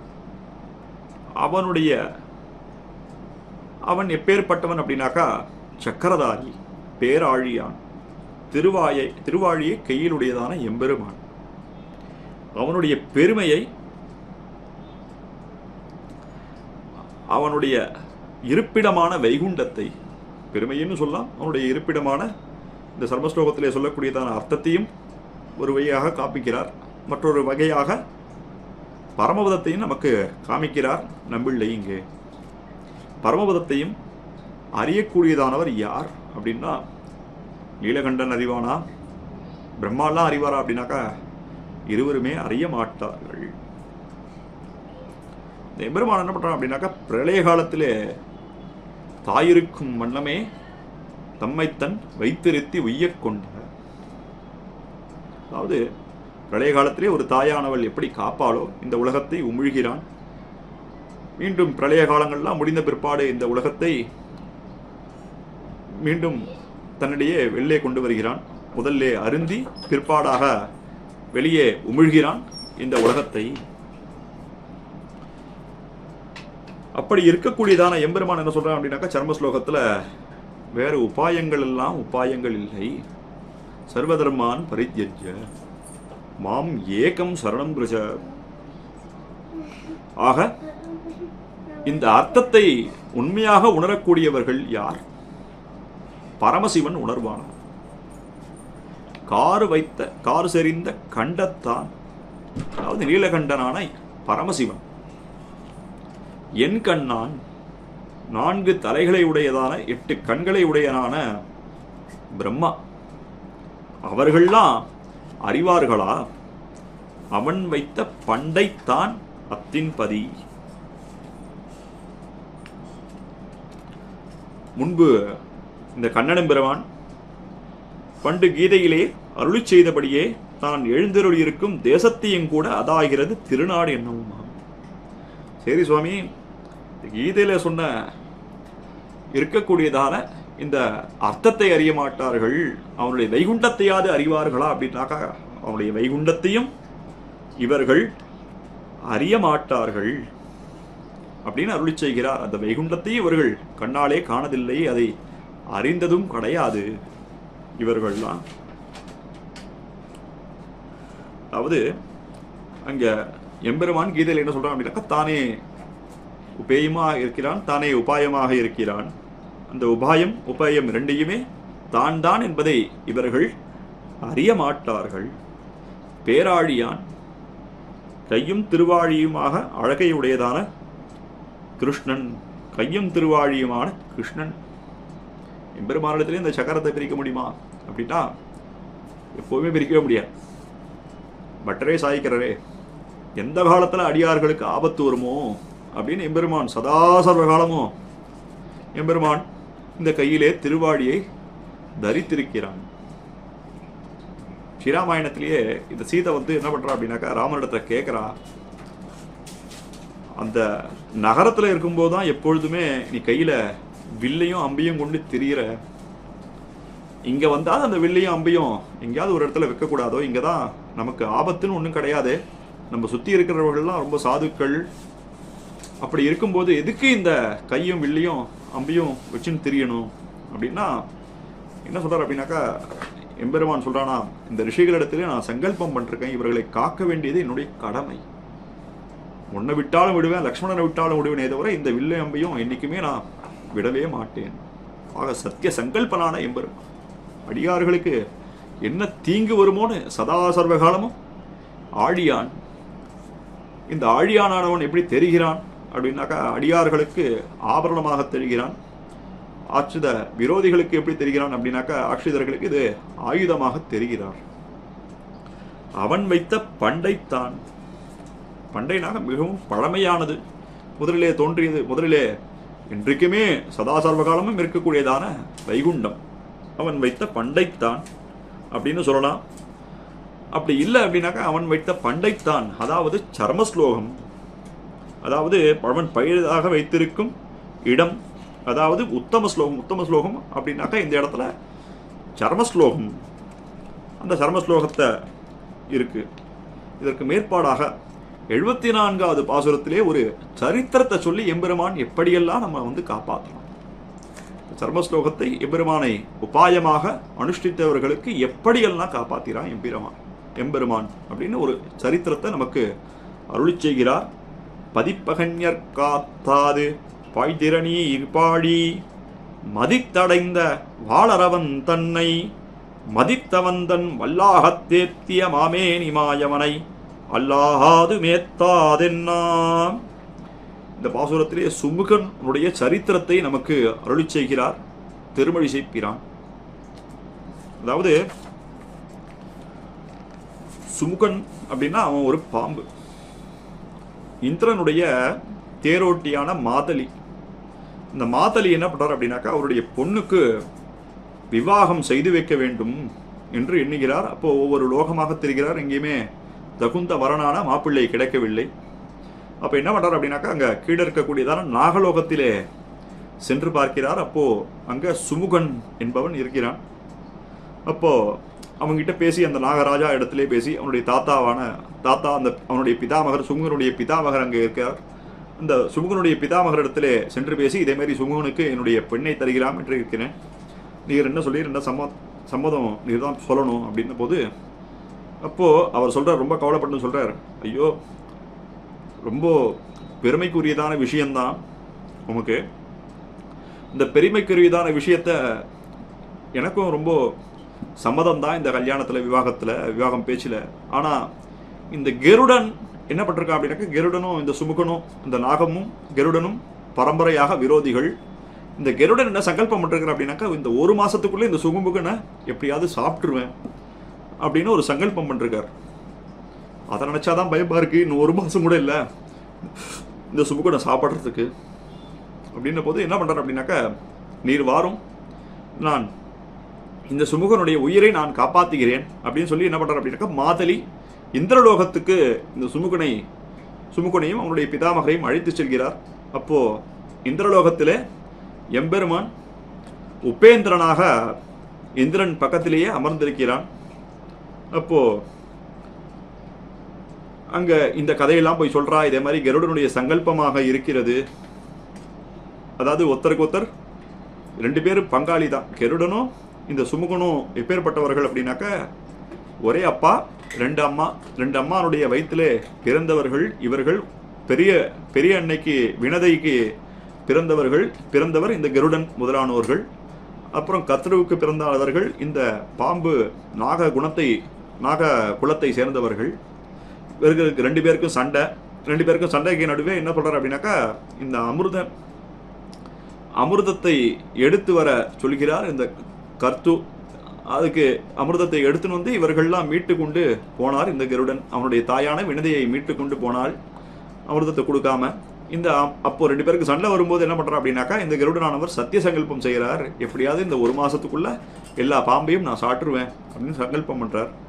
அப்ப என்ன பண்ணும்போது இதை தெரிஞ்ச உடனே என்ன பண்றான் அப்படின்னாக்கா உபேந்திரான எம்பெருமான் இந்திரன் இடத்துல சொல்றானா இவனுக்கு அமிர்தத்தை கொடுத்து இவனுக்கு தீர்க்க ஆயுசு கொடு அப்படின்னு சொல்லி இந்திரன் இடத்துல எம்பெருமான் ஆலோசனையும் வழங்குகிறான். உபேந்திரனான எம்பெருமான் அங்கே ஆலோசனையும் வழங்குகிறான் இந்திரனுக்கு. அப்போ தேவேந்திரன் என்ன பண்றாரு அப்படின்னாக்கா தீர்க்க ஆயுசு கொடுத்துட்டார். கருடனுக்கு பயந்து அமிர்தத்தை இந்த சுமுகனுக்கு கொடுக்கல. இந்த விஷயம் எப்படியோ கருடனுக்கு தெரிஞ்சு போச்சு. உடனே என்ன பண்றான் சுமுகன் நேர போய் எம்பெருமானுடைய அந்த கட்டில படுத்துட்டு இருக்கார். அந்த கட்டில படுத்துட்டு இருக்கும்போது அந்த கட்டில சுத்தி சரணமாக அடைகிறான் எம்பெருமானை. உடனே எம்பெருமான் கேட்கிறானா, எம்பெருமானோட பார்த்து கேட்கிறானா அந்த கருடன், பெரிய திருவடியான கருடன் என்ன கேட்கிறார் அப்படின்னா, என்னுடைய குல விரோதி, நான் உன்னை வாகனமாக தாங்குறேன், அப்பேற்பட்டவனை நீ போய் சரணமாக கொடுத்திருக்கிறையே, நான் உன்னை சுமக்கிறேனே, உனக்கு இதுவே நன்றி இல்லையா அப்படின்ற மாதிரி அவர் பேசுறார். அப்போ எம்பெருமான் என்ன பண்றான் அப்படின்னாக்கா என்னை நீ சுமக்கிறாய் என்று ஒரு ஆத்மகுணத்தை உனக்கு நீ தலையில வச்சுட்டு இருக்கியே, இதோ என்னுடைய வழக்கை, இந்த வழக்கையை நீ சுமந்து முடியுமா அப்படின்னு சொல்லி அவன் இந்த வழக்கையை கருடன் மேல வைக்க அவன் மூர்ச்சையாக போனான் கருடன். அதற்கு பிற்பாடாக ரெண்டு பேருக்கு என்ன பண்றாரு அப்படின்னாக்கா சமாதானமாக பேச்சு இந்த கருடனையே இந்த சுமுகனை காப்பாற்றும் பொறுப்பு யாரை சார்ந்தது அப்படின்னாக்கா கருடனை சார்ந்தது. அந்த கருடனுடைய தோளிலே ஒரு ஆபரணமாக இந்த சுமுகனான பாம்பு எப்பொழுதும் நித்தியவாசம் செய்கிறான் என்று அறிய முடிகிறது. அத இங்க அருளி செய்கிறார். குல சத்ருவாகி இருக்கிற பெரிய திருவடிக்கு ஆற்றாதே குளிர்ந்துள்ளதுள்ள திருப்படிக்கீழே எழுந்தருளியிருக்கும் எம்பெருமான் தன்னையே இத்திசைக்கு அபச்சவாயம் என்று நினைந்தெடுத்து அவனை பாஷ்யமாக பெற்ற பிரீத்தியாலே ஒளியுடைத்தான சுமுகனான பாம்பை அங்கீகரித்து திருமார்பிற்கு ஆபரணமாக கொடுப்பதும் செய்து ஸ்லாக்கியமாக திருநிறத்தை உடையவனாய் ஆශ්‍රய பூதனான அவனை அல்லது வேறொத்தரை என் மனம் என் நாவானது ஏற்றாது. ஆக இப்பேற்பட்ட எம்பெருமான் அவனுடைய எதிரிய இடத்திலேயே அவனை காப்பாற்றும் பொறுப்பை கொடுக்கக்கூடியவனான எம்பெருமான் அவனை அல்லது வேறொரு தெய்வங்களை என்னுடைய நாவானது எந்த சமயத்திலும் ஏத்தாது. பகன்யர்க்கு, அதாவது இயற்காகவே இந்த கருடனுக்கு இந்த பாம்பானது விரோதி. அதற்கு மேற்பட என்ன பண்ற அப்படின்னா, மதித்து பெரிய திருவடியான கருடனிடம் அடைக்கலமாக கொடுத்ததாலே செய்ய வேண்டிய செயல் என்று எம்பெருமான் உறுதி கொண்டதும் கொள்ளலாம். அதாவது பெரிய திருவடி இடத்திலே தன்னை யார் கொல்ல வந்தானோ அவனிடத்திலே இவனை காப்பாற்றும் பொறுப்பை எம்பெருமான் கொடுத்தான். வல்லாகத் தேத்திய அப்படின்னாக்கா அதற்கு மேற்பட வல்லாகம் சத்ருவேயாகிலும் சரணமென்றார்க்கு நிர்பயமா இருக்க திருவுடம்பில் ஏற்றிய வத்தியதாம் என்ற மகாராஜரை கொண்டே விபீஷணாழ்வானை ரட்சித்தா போலே. இதற்கு மேற்பட ஸ்ரீராமாயணத்திலிருந்து ஒரு சரித்திரத்தையும் நமக்கு உள்ளீட்டாக காமிக்கிறார் நம்பிள்ளை. விபீஷணன் சரணமாக வந்தடைந்தான். அப்பொழுது இவன் ராட்சச குலத்தை சேர்ந்தவன், மேலும் ராவணனுடைய தம்பி, அவனை நாம் சரணமாக கொள்ளுதல் சரணம் கொடுக்கக்கூடாது, இவனை கொல்ல வேண்டும் என்றார் சுக்ரீவ மகாராஜர். அப்போ ராமன் என்ன சொல்றான் அப்படின்னாக்கா, தன்னுடைய நிலையெல்லாம் சொல்லி சத்ருவே ஆகிலும் அவனை நான் காப்பேன் என்ற சர்மஸ்லோகார்த்தத்தை அவருக்கு உபதேசம் பண்ணி, அதற்கு மித்ரபாவேன சம்பிராப்தம் அப்படின்னு அந்த ஸ்லோகன்லாம் சொல்லி, அபயம் சர்வபூதேபியோ ததாமியத பிரதமமா அப்படின்னு தன்னுடைய நிலையெல்லாம் ராமன் அவரிடத்திலே சொல்லி என்ன செய்கிறான் அப்படின்னாக்கா, விபீஷண ஆழ்வானை அடைக்கலம் கொடுக்கிறான். அதற்கு மேற்பட அவர் பண்ண பரிகாரம், அதாவது விபீஷண ஆழ்வானிடத்துல இவர் அபச்சாரப்பட்டாரே சுக்ரீவன், அதற்கு என்ன பரிகாரம் அப்படின்னாக்கா, அவரை கொண்டே அவரை அழைத்து வருகிறான். எப்படி திருப்பானாழ்வாரிடத்திலே இந்த லோகசாரங்க முனிவர் அவர் அபச்சாரப்பட்டாரோ அவரை கொண்டே இந்த திருப்பானாழ்வாரை அவருடைய தோளிலே சுமந்து திருவரங்கம் கோயிலுக்குள்ளே எழுந்துருளச் செய்தா போலே இந்த விபீஷண ஆழ்வானை எப்படி எழுந்துருளச் செய்கிறார் அப்படின்னாக்கா, சுக்ரீவாழ்வானை கொண்டே, சுக்ரீவ மகாராஜரை கொண்டே இந்த விபீஷணனை தம்மிடம் அழைத்து வருகிறார் போலே அவனுடைய பொறுப்பை யார் இடத்துல கொடுக்கிறார் அப்படின்னாக்கா, இங்கே இந்த இடத்திலும் சுமுகனுடைய பொறுப்பை மொத்தமும் பெரிய திருவடி இடத்திலே கொடுக்கிறார் அப்படின்னு சொல்றது. அதற்கு மேற்பட மாமேனி மாயவனை, அதாவது சுமுகனை காப்பாற்றி விட்டோம் என்ற மகிழ்ச்சியில் பூரிப்புடன் கூடியதான திருமேனியை உடையவனாய், அதாவது இவனை ரட்சிக்கப் பெற்றோம் என்று பூரித்த திருவுடம்பை உடையவனாய், ரக்ஷண உபாயத்தை உணர்ந்த ஆஷ்ரிய பூதனான ஒருவனை ஒழிய ஆட்சிதர்களானவர்களை கை கழிய விட்டதென்று நிற்க கடவனான ருத்ராதிகளை வேறொரு சுத்திர தெய்வதை என்று என்னுடைய நாவானது புகழாது. சரி சுவாமி, இப்பேற்பட்டதான அவனுக்கு கருடனுடைய இவன் ரக்ஷக நல்லன், அவனுக்கும் இவனுக்கும் குல விரோதிங்க அப்படிங்கிறது தெரியும். அப்படி இருக்கக்கூடியதான பட்சத்திலே எம்பெருமானை சரணம் என்று சொல்லிவிட்டதால் இந்த சுமுகனை எம்பெருமான் காப்பாத்தினான். ஆனா இந்த தெய்வங்கள்லாம் என்ன பண்றது, ஏனைய தெய்வங்கள்லாம் என்ன பண்றது அப்படின்னாக்கா, தன்னுடைய சரணமாக பத்தினவனையே கைவிட்டு போறது. எங்க சுவாமி இந்த சரித்திரங்கள்லாம் இருக்கு? எங்க இந்த தெய்வங்கள்லாம் கைவிட்டு போன சரித்திரங்கள் இருக்கு அப்படின்னாக்கா, பானாசுரன் யுத்தத்திலே இந்த பானாசுரன் என்ன பண்றான் அப்படின்னாக்கா, சிவபெருமானிடத்துல வேண்டிக் கொண்டு என்ன பண்றான் அப்படின்னா, சிவபெருமானிடத்துல வேண்டான், நீ எனக்கு காவல் தெய்வமாக இருக்க வேண்டும், என்னுடைய காவலுக்கு நீதான் இருக்கணும் அப்படின்னு வேண்டிக்கிறான். பானாசுர யுத்தம், அனிருத்தாழ்வானை இவன் கொண்டு வைத்து விட்டான், கவர்ந்து விட்டார்கள். அனிருத்த ஆழ்வானை சிறைபிடித்து விட்டான். கண்ணன் எம்பெருமான் தன்னுடைய படைகளோட வாணனை போர் புரிய அழைக்கிறான். அப்போ என்ன பண்றான் அப்படின்னாக்கா, நேர் சரிந்தான் கோழி கொண்டான், பின்னும் நேர் சரிந்தான் எரியும் மணலோன், பின்னும் நேர் சரிந்தான் முக்கன் மூர்த்தி கண்டீர், அப்பன் நேர் சரிவானன் திந்தோள் கொண்டவனே அப்படின்னு நம்மாழ்வார் தாமே அருளி செய்கிறார்.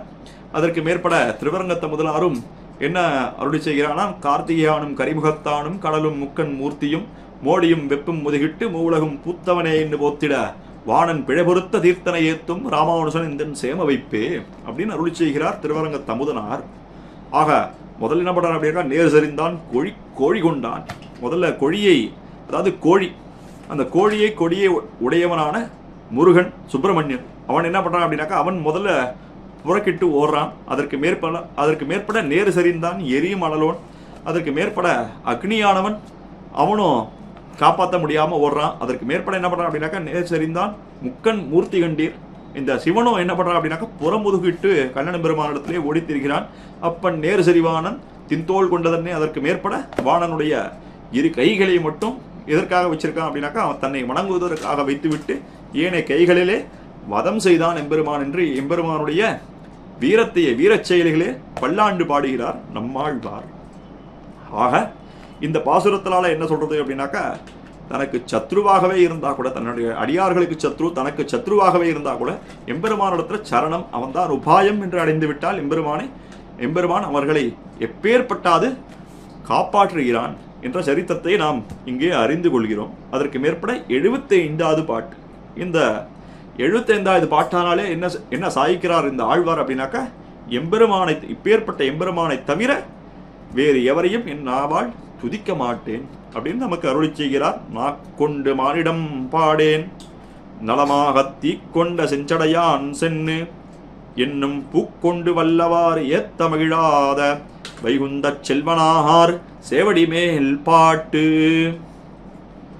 என்னுடைய நாவால் இந்த மனிதர்களை நான் பாடமாட்டேன். ஆழ்வாருடைய சரித்திரமாகவே இது அமைந்திருக்கிறது. இந்த ஆழ்வார் திருவெக்கா என்கிற திவிதேசத்திலே எழுந்தருளி இருந்தார். அப்போ அந்த திருவெக்கா திவிதேசத்தில் எழுந்தருளி இருக்கும் போது என்ன செய்கிறார் அப்படின்னாக்கா அங்கே ஒரு வயசான ஒரு கூனி உடையவள் அவர் ஆழ்வாருக்கு நித்தியமாக கைங்கரியங்கள் செய்து வருகிறார். செய்து வருகிற போது என்ன பண்றதுனாக்கா ஆழ்வார் இவருக்கு ஏதாவது பண்ணணுமே அப்படின்னு ஆழ்வாருடைய கடாட்சத்தாலே அவர் இளம் பெண்ணாக மாறுகிறார். அந்த கூனியான கிழவி இளம் பெண்ண சிறு வயசுல இருக்கு. அப்போ அந்த ஊர்ல இருக்கக்கூடியதான ராஜா என்ன பண்றான் அப்படின்னாக்கா இவ்வளோ ரொம்ப அழகா இருக்காளே, இவ்வளோ நம்ம கல்யாணம் பண்ணி வச்சுக்கணும் அப்படின்னு சொல்லி வச்சுட்டு இருக்கான் அந்த ராஜா. நாளாக ராஜாவுக்கு வயோதிகம் அதிகரிக்கிறது, அவனுடைய உடம்புல வயோதிகம் அதிகரிக்கிறது. ஆனா இவருடைய வயோதிகமானது இவர்களுக்கு வயசே ஆகலை இந்த ராணிக்கு. அப்போ ராணி இடத்துல போய் கேட்கறான், நீ உண்மையை சொல்லி, உனக்கு எப்படி நீ இன்னும் இளமையாகவே இருக்க, எப்படி உனக்கு வயசானது அதிகரிக்கவில்லை அப்படின்னு கேட்கறான். அப்போ இவ சொல்றா, இதே மாதிரி திருமிழிசை பிரான்னு ஒருத்தர் இருக்கார், திருமிழிசை ஆழ்வார்னு சொல்லி ஒருத்தர் இருக்கார், அவரிடத்துல நான் இதே மாதிரி பணிவிடைகள்லாம் பண்ணி கொண்டு இருந்தேன். அப்போ பண்ணி கொண்டு இருக்கும்போது என்ன ஒரு தடவை பார்த்து விசேஷமாக கடாட்சம் பண்ணார். அதுலேருந்து என்னுடைய இளமையானது குறையவில்லை, எனக்கு வயோதிகமாக வரவில்லை அப்படின்னா. அப்போ அந்த ராஜா என்ன சொல்றார் அப்படின்னாக்கா ராஜாவிடத்துல அந்த துர்புத்திரையும் உள்ள மந்திரிகள்லாம் என்ன சொல்றா அப்படின்னா, அந்த ஆழ்வார் பார்வை பார்த்ததுக்கே இப்பேற்பட்ட ஒரு பெருமை அப்படின்னாக்கா உங்களை பற்றி ஒரு பாட்டு பாடிட்டானாக்கா என்ன ஒரு பெருமை வரும் அப்படின்ற. அந்த சமயத்தில் கணிகண்ணன், அதாவது ஆழ்வாருடைய சிஷியனான கணிகண்ணன், அவன் என்ன பண்ணுறான் அப்படின்னா பிக்ஷை எடுத்து அதை கொண்டு ஆழ்வார் இடத்துல கொண்டு சேர்ப்பிப்பான். 2 பேருமாக சேர்ந்து உண்பார்கள். அப்போது கணிகண்ணனை பார்த்து இந்த ராஜா பார்த்து சொல்கிறான், ஆழ்வாரை வந்து என்னை பற்றி பாட சொல்ல அப்படின்னு சொல்லும்போது என்ன பண்ணுறாரு அப்படின்னாக்கா ஆழ்வார் அவர்கள் எம்பெருமானை தவிர வேற யாரையும் பாடவே மாட்டார் என்னுடைய ஆழ்வார் அப்படின்னு சொல்லி ஆழ்வாருடைய நிலையை தெரிவிக்கிறான். அப்போ உமக்கு வேலை இல்லை, இந்த ஊரை விட்டு நீரும் கிளம்பும் ஆழ்வாரும் கிளம்பும் அப்படின்னு சொல்றான். அப்போ என்ன பண்றாரு அப்படின்னாக்கா திருமிழி ஆழ்வார் பார்த்தாராம், கணிகண்ணன் போகின்றான் காமருபூம் கட்சி மணிவண்ணா நீ கிடக்க வேண்டா, துணி உடைய சென்னா புலவன் நானும் போகின்றேன், நீ முன் பைனாகப்பாய் சுருட்டிக்கொள் அப்படின்னாராம். எம்பெருமானோட பார்த்து தெரிவிக்கிறான், கணிகண்ணனே போயிட்டான் இந்த ஊரை விட்டு, கணிகண்ணன் போனப்புறம் எனக்கே வேலை இல்லை, நானும் அவன் பின்னாடி போறேன், நான் போனானாக்கா உனக்கு என்ன இந்த ஊர்ல இருக்கு வேலை, நீயும் என் கூட உன்னுடைய பைனாகப்பாய் சுருட்டி கொண்டு வந்துரு அப்படின்னு காஞ்சிபுரத்துலேருந்து 3 பேரும் கிளம்புறான். முதல்ல கணிகண்ணன் போறான், கணிகண்ணன் பின்னாடி திருமிழிசை ஆழ்வார் போறார், திருமிழிசை ஆழ்வார் பின்னாடி யதோத்தகாரி அவனுடைய பைனாகப்பாயை சுருட்டி கொண்டு பின்னாடியே போறார். அன்றைக்கி ராத்திரி பார்த்தானாக்கா அந்த காஞ்சிபுரமே ஒரே ரொம்ப இருளோன்னு கிடக்கிறது. அந்த கிடக்கிற சமயத்தில் பார்த்து அந்த ராஜா வினவரான், என்ன சமயம் இது, காஞ்சிபுரமே மொத்தம் இருட்டா இருக்கே அப்படின்ற போது இந்த யதோத்தகாரி எம்பெருமான் இந்த ஊரை விட்டே போயிட்டார். யதோத்தகாரி ஊரை விட்டு போயிட்டாரா, ஏன் ஊரை விட்டு போயிட்டார் அப்படின்னாக்கா திருமிழிசை ஆழ்வார் ஊரை விட்டு போயிட்டார். திருமிழிசை ஆழ்வார் ஊரை விட்டு போனதுனால இந்த யதோத்தகாரி எம்பெருமான் அவரும் ஊரை விட்டு போயிட்டார் அப்படின்றான். யதோத்தகாரி எம்பெருமான் திருமிழிசை ஆழ்வார் ஏன் ஊரை விட்டு போயிட்டார், திருமிழிசை ஆழ்வார் ஏன் ஊரை விட்டு போனான்னாக்கா கணிகண்ணனை நம்ம ஊரை விட்டு கிளம்ப சொன்னோம், கணிகண்ணன் ஊரை விட்டு கிளம்ப சொன்னோடனே அவன் திருமிழிசை ஆழ்வார்கிட்ட போய் சொன்னான். திருமிழிசை ஆழ்வார் யதோத்தகாரி எம்பெருமானையும் கலப்பி கொண்டு இங்கே பக்கத்தில் ஓரிரவு இறக்கை அப்படின்னு ஒரு பாலாத்தங்கரையில் அங்கே போய் தங்கியிருக்கார். ராஜா மறுபடியும் வந்து வேண்டிக் கொள்ள அவர்கள் மூவரும் இங்கே வந்து நின்றாலாம். யதோத்தகாரி எம்பெருமானுக்கு ஆழ்வார் என்ன சொல்ல போறாருன்னு தெரியல, கையில் அப்படியே வச்சிருந்தான். அவனுடைய பைனாக பாய அப்படியே சுருட்டி வச்சுருந்தான். ஆழ்வார் பார்த்தான், கணிகண்ணன் போக்கொழிந்தான், காமருவும் கட்சி மணிவண்ணா நீ கிடக்க வேண்டும், துணியுடைய சென்னாப்புலவன் நானும் போக்கொழிந்தேன், நீ உன் பைனாகப்பாய் விரித்துக்கொள் அப்படின்னாரான். ஆழ்வார் சொன்ன மாத்திரத்திலே செஞ்சதுனால என்ன பண்றான் அப்படின்னாக்கா, பொதுவாகவே திருவரங்கம் எம்பெருமான் போலே எதோத்தகாரி எம்பெருமான் முன்னொரு காலத்திலே சயனித்து கொண்டிருந்தான். அவன் என்ன பண்ணான் அப்படின்னாக்கா, ஆழ்வார் சொன்ன உடனே சென்ன மாத்திரத்திலேயே ஒரு படுக்கையை போட்ட உடனே எந்த பக்கம் போடுறோன்னு தெரியாம இந்த பக்கம் திருப்பி வச்சு பத்துனானா. அதனால அவனுக்கு சொன்ன வண்ணம் செய்த பெருமான் என்று ஒரு பெரிய திருநாம வியூகமாக இந்த எதோத்தகாரி எம்பெருமானுக்கு அமைந்தது. அது கொண்டு நாக்கொண்டு மானிடம் பாடேன். அதற்கு மேற்பட என்ன சொல்றார் அப்படின்னாக்கா, நலமாக தீக்கொண்ட செஞ்சடையான் சென்னு. அதாவது மேலே இருக்கக்கூடியதான் நெருப்பு போலே சிவந்த ஜடையை உடையதான ருத்ரனிடம், அதாவது சென்று என்னுடைய சர்வசக்தியும் கொண்டு இகழ்தான அவனுடைய வைத்து திருவடிகளிலே பரிமாறிக்கொண்டு, அதாவது இந்த சிவையுடைய சிவன் தன்னுடைய அகங்காரத்தை விட்டொழித்துத்தானே எம்பெருமான் எழுந்தருளிய இடத்துக்கே சென்று எம்பெருமானுடைய மென்மையான தகுதியான பூக்களை திருவடிகளிலே சமர்ப்பித்து தன்னுடைய சக்தி உள்ளவரை அவனை துதிக்க. பொதுவாகவே யாராவது ஒருத்தரை போய் நம்ம துதிச்சோம் அப்படின்னா அவருக்கு என்ன ஒரு பெருமை ஏற்படும் அப்படின்னாக்கா, அவர் என்ன நினச்சிருக்கா, நம்மளை போய் துதிச்சிருக்கா, நம்ம துதிச்ச உடனே ஏதாவது ஒரு வரம் கொடுக்க வேண்டும் அப்படின்ற ஒரு தன்மையானது ஏனைய தெய்வங்களுக்கெல்லாம் ஏற்படும். ஏனைய தெய்வங்கள்லாம் ஏன் வரம் கொடுக்கறது, எம்பெருமான் ஏன் வரம் கொடுக்க மாட்டேன்றான் அப்படின்னா, நம்ம ஆச்சாரியர்கள்லாம் சாய்க்கிறா இல்லாத பெருமையெல்லாம் இந்த தெய்வங்களுக்கெல்லாம் சொல்லி நம்ம போய் வரம் கேட்டோம் அப்படின்னாக்கா, அதை கொண்டு இந்த தெய்வங்கள்லாம் என்ன பண்றது அப்படின்னாக்கா, தனக்கு எல்லா பெருமையும் இருக்குன்னு நினைச்சு என்ன பண்றது, வரங்கள் கொடுத்து விடுறது. ஆனா இந்த எம்பெருமான் ஏன் வரம் கொடுக்க மாட்டேன்றான் அப்படின்னாக்கா, எம்பெருமானுக்கு இல்லாத பெருமையே கிடையாது. தனக்கும் தன் தன்மை அறிவறியானை எம்பெருமான், அவனுடைய பெருமை அவனுக்கே தெரியாது. அப்பேற்பட்ட பெருமையுடையவனான எம்பெருமான், அவனிடத்துல இல்லாதும் கிடையாது. அப்போ ருத்ரன் என்ன பண்றாரு அப்படின்னாக்கா, பரமசிவனான ருத்ரன் என்ன பண்றாரு அப்படின்னாக்கா, எம்பெருமானிடத்திலே அவருடைய திருவடிகளிலே பூக்கள்லாம் சமர்ப்பித்து அவனுடைய பெருமையை பாடுகிறார். அதை கேட்டு மகிழாத, அதாவது அப்பேற்பட்ட அந்த பாட்டுனாலே ஏதாவது ஒரு பெருமை ஏற்படுமா அப்படின்னாக்கா, அதெல்லாம் ஒண்ணுமே கிடையாது. எம்பெருமானுக்கு ஒரு பெருமையுமே கிடையாது. வைகுந்த செல்வனார் சேவடி மேல் பாட்டு. எம்பெருமான் அதான் நினைப்பானா அப்படின்னாக்கா, இதனால தனக்கு ஏதாவது ஒரு புதிதாக ஒரு பெருமை ஏற்படாது என்று நினைத்திராத வைகுண்டன் அவனுடைய தகுதியான பாட்டை கொண்டு நான் மானிடர்களை பாடமாட்டேன் என்று அருளி செய்கிறார் இந்த 75வது பாசுரத்திலே. அதற்கு மேற்பட 76வது பாசுரம், பாட்டும் முறையும் படுகதையும் பல்பொருளும் ஈட்டிய தீயும் எரிவிசும்பும் கேட்ட மனுவும் சுருதி மறைநான்கும் மாயன் தனமாயில் பட்டதற்பு. பாட்டும், பாட்டு அப்படின்னாக்கா பாட்டுக்கள், இசை, இயல் அப்படின்னு சொல்றோமே, ரெண்டுமே இதுல சேர்த்துக்கலாம். அதற்கு மேற்பட படுகதை, படுகதை அப்படின்னாக்கா உயர்ந்த நூலாக சொல்லக்கூடியதான அவற்றினுள்ளே அமைந்திருக்கக்கூடியதான பொருள்கள். அதற்கு மேற்பட இரண்டாவதாக என்ன சொல்கிறார் அப்படின்னாக்கா பாட்டு. பாட்டு அப்படின்னா அவனுடைய கீர்த்தனங்களான இதிகாசங்கள். அதற்கு மேற்பட பல்பொருள். பல்பொருள் அப்படின்னாக்கா அவற்றை பற்பல விளக்கங்களை அறுக்கக்கூடியதான புராணங்கள். ஈட்டிய தீயும். ஈட்டிய தீயும் அப்படின்னாக்கா ஒன்றிலே 5 பூதங்களும் ஒன்று என்று கூறலாம்படி ஒன்றோடொன்று சேர்க்கப்பட்ட அக்னியும் விசாலமான ஆகாசமும்.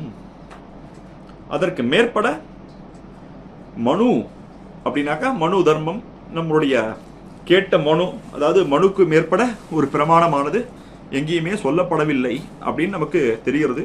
அதற்கு மேற்பட சுருதி மரணாங்கும், அதாவது 4 வேதங்களும். அதற்கு மேற்பட மாயன். மாயன் அப்படின்னாக்கா நம்ம ஏற்கனவே முன்னாடி பார்த்துருக்கோம், ஆச்சரியபூதனான எம்பெருமான். அவனுடைய சங்கல்பத்திலே இதெல்லாம் உண்டானவை. அதாவது பாட்டு, படுகதை அப்படின்னாக்கா முதல்ல இருக்கக்கூடியதான இயல் இசை. அதற்கு படுகதை அப்படின்னாக்கா பொருள். இரண்டாவது அர்த்தமாக நம்பிள்ளை இங்கே தெரிவிக்கக்கூடியதானது பாட்டு. பாட்டு அப்படின்னாக்கா இதிகாசங்கள்.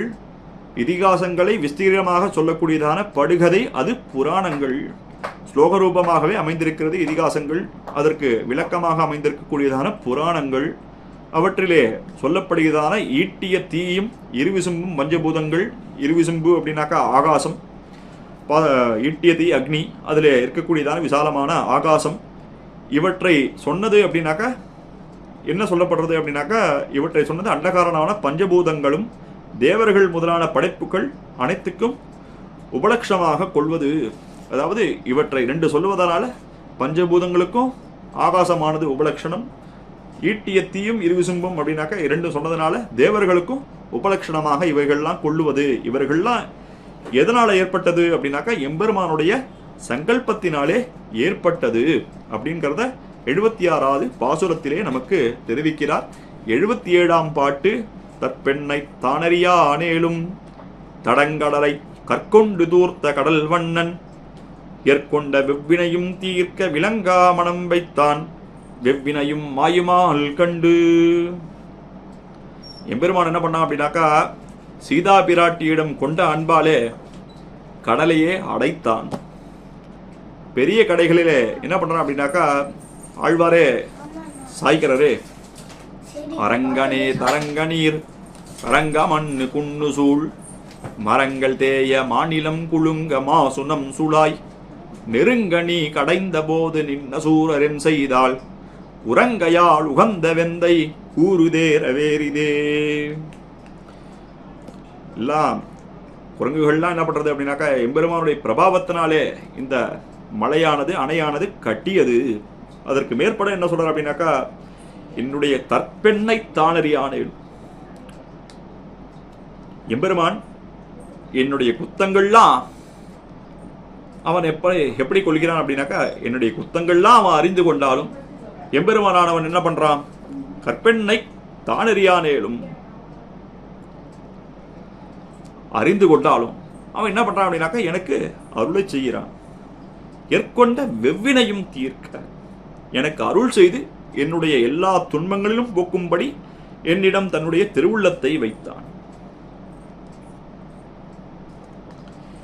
வெவ்வினையும் மாயுமால் கண்டு, அவருடைய அருளை கண்டே என்னுடைய பாவங்கள்லாம் அழிந்தது. எம்பெருமான் அவன் ஒரு பார்வை பார்த்தாலே போறோம். எங்க தெரியறது அப்படின்னாக்கா, விஷ்ணு புராணத்துல ஒரு ஆச்சரியமான ஸ்லோகம். இந்த பசுக்களிலே அழைத்து கொண்டு எம்பெருமான் பிருந்தாவனத்துக்கு செல்கிறான். இந்த பிருந்தாவனத்துக்கு செல்லும் பொழுது பிருந்தாவனமானது நெருஞ்சி காடாக இருக்கிறது. எம்பெருமானுடைய விசேஷ கடாட்சத்தாலே பார்த்தான் அந்த நெருஞ்சி காடுகள்லாம் எப்படி மாறித்து அப்படின்னா, மிகவும் அழகியதான ஸ்லோலைகளாக மாறித்து, மிகவும் அழகியான மரங்கள் என்னைக்கும் பூக்கக்கூடியதான பூக்களாக மாறித்து இந்த நெருஞ்சி காடான நிலம். ஆக எம்பெருமானுடைய கடாட்சம் இருந்தாலே போரும். அவனுடைய கடாட்சமானது எப்பேற்பட்டது அப்படின்னாக்கா, அவனுடைய சரணமடைந்து விட்டால் இந்த சேத்தனருடைய பாவங்கள் எல்லாம் அவன் பார்க்கவே மாட்டான். ஏற்கொண்ட வவ்வினையும் தீர்க்க வணங்கா மனம் வைத்தான் விளங்கா மனம் வைத்தான் வெவ்வினையும் மாயுமால் கண்டு. எல்லாமே அழிந்தது. என்னுடைய சொற்களையே நான் எல்லா செய்த அடிமையாக கொண்டு என்னுடைய பாபத்தை போக்கினான்.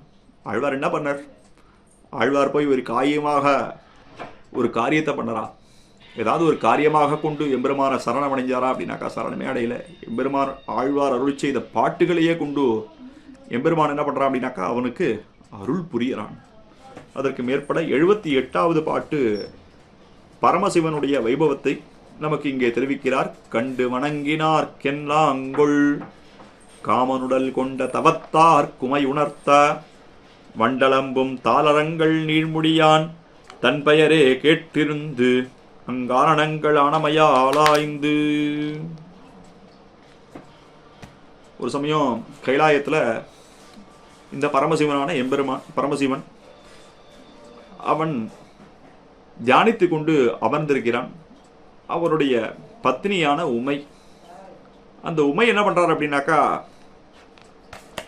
உமை யார நீர் தியானித்து கொண்டு அமர்ந்திருக்கிறீர் அப்படின்னு சொல்லி கேட்கிறா திருமழிசை அது பரமசிவன் இடத்துல. அப்போ அவன் என்ன சொல்றான் அப்படின்னாக்கா, நினைத்த மாத்திரத்திலேயே அவன் மெய்யுருகி போய் விழுகிறான். அதாவது என்ன சொல்றான் அப்படின்னாக்கா,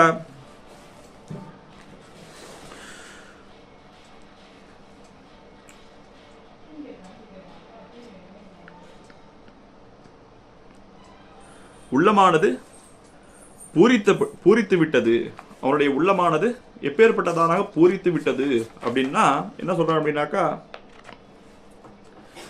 அவருடைய உள்ளமானது உருகி விட்டது.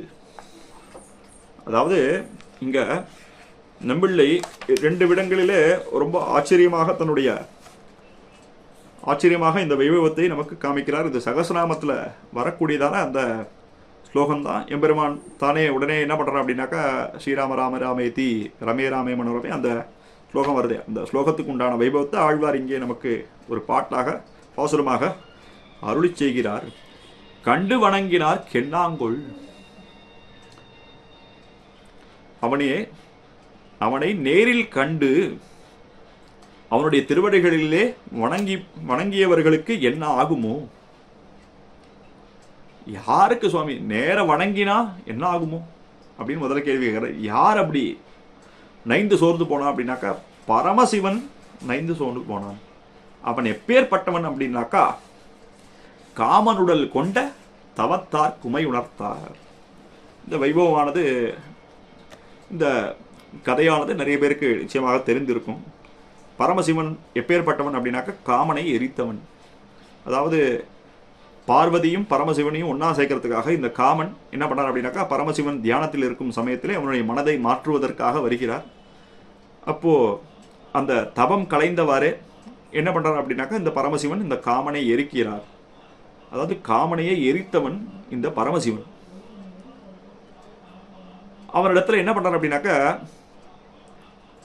தவத்தார்க்கு உமை உணர்த்த, தியானம் பண்ணிட்டு இருக்கும்போது உமை உணர்த்த, அதாவது ஞானப்பிரதனான பரமசிவன்.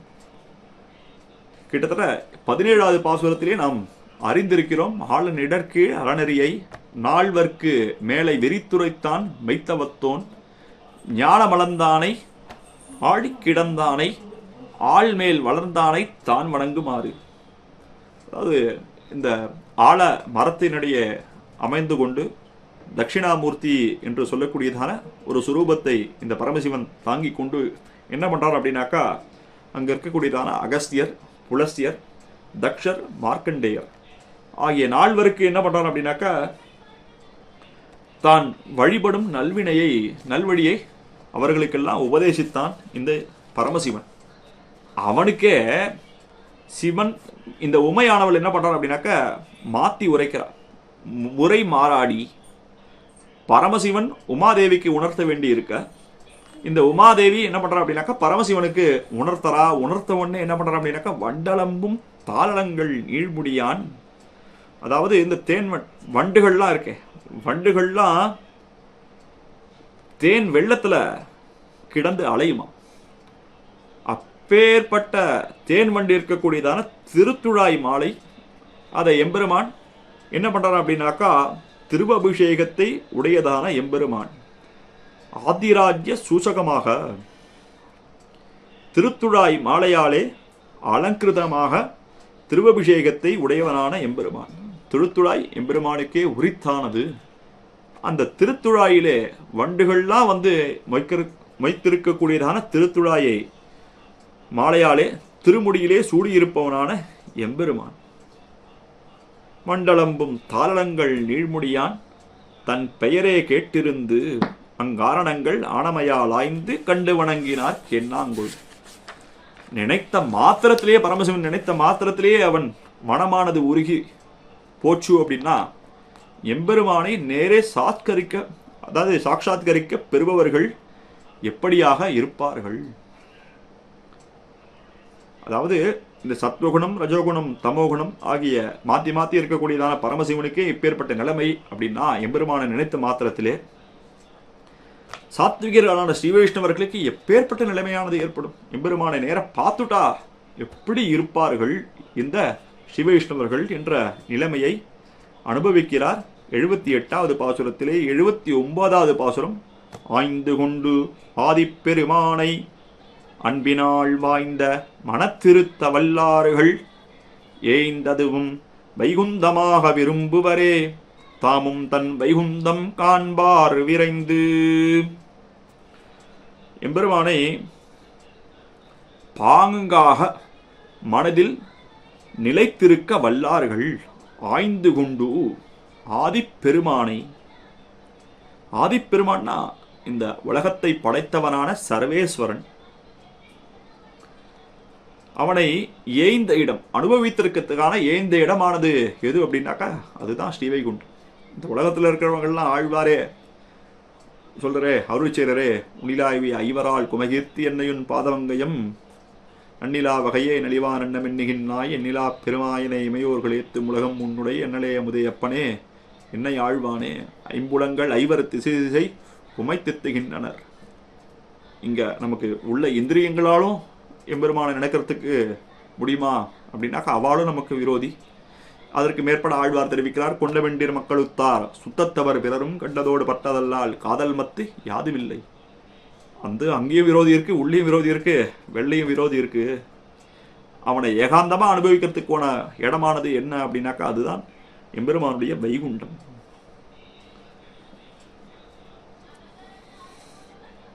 அப்போ இப்பேற்பட்ட முமுட்சுக்கள்லாம் என்ன பண்ணுவா அப்படின்னா, இதற்கு முன் ஆசை வைத்து விடாமல் இருந்த தன் உடலையும் வியாதியாக நினைப்பர். உடம்புக்கு ஏதாவது ஒரு வியாதி வந்துடுத்தோம் அப்படின்னா அந்த வியாதி போக்குறதுக்காக எப்பேற்பட்ட பிரயத்தனமாக நாம் செய்கிறோம். இப்பேற்பட்ட அன்பை உடையவர்கள் என்ன பண்றா அப்படின்னாக்கா, இப்படி இருக்கக்கூடியதான உடம்பையே, ஐயோ இதற்கு முன்னாடி எம்பெருமான இடத்துல நாம போய் ஆசிரியர்களே என்ன உடம்பு இது அப்படின்னு சொல்லி இந்த உடம்பையே வெறுப்பார்கள். ஏய்ந்ததம் தாங்கள் கூடியிருக்கக்கூடியதான உடலை, குந்தம் அப்படின்னாக்கா இங்க இருக்கக்கூடியதான தெலுங்கு சொல், வடுக மொழியிலே வடுக பாஷையிலே வியாதியாக நினைப்பார்கள். இந்த உடம்பையே வியாதியாக நினைப்பார்கள். எம்பெருமானுடைய திருவடிகளை பற்றின அடியவர்களுடையதே ஸ்ரீவைகுண்டம். வைகுந்தம் அப்படின்னாக்கா திருவரங்கம், அப்படின்னாக்கா அரங்கத்து அடியவர்களுடையதே திருவரங்கம். அப்பேற்பட்டதாக வைகுந்தம் அப்படின்னாக்கா எம்பெருமானுடைய திருவடியை பற்றின அடியவர்களுடையதே இந்த வைகுண்டம் அப்படின்னு நமக்கு காட்ட கிடைக்கிறது. ஆக இந்த பாசுரத்தாலே என்ன பண்றார் அப்படின்னாக்கா, எம்பெருமானை இதயத்திலே வைத்தவர்கள் பிற விஷயங்களை எல்லாம் அபேட்சிதம் செய்து பரமபதத்தை காண்பதில் ஈடுபாடு கொண்டிருப்பார்கள். எல்லாத்தையுமே விட்டுருவா, எம்பெருமானுடைய பரமபதம் என்னைக்கு கிடைக்குமோ, எம்பெருமானுடைய சங்கல்பத்தாலே என்னைக்கு கிடைக்குமோ என்று நினைத்து கொண்டிருப்பவர்கள் அப்பேற்பட்டதான எம்பெருமானுடைய அடியவர்கள் என்பதை அறிந்து கொள்கிறோம் இந்த 79வது பாசுரத்தினாலே.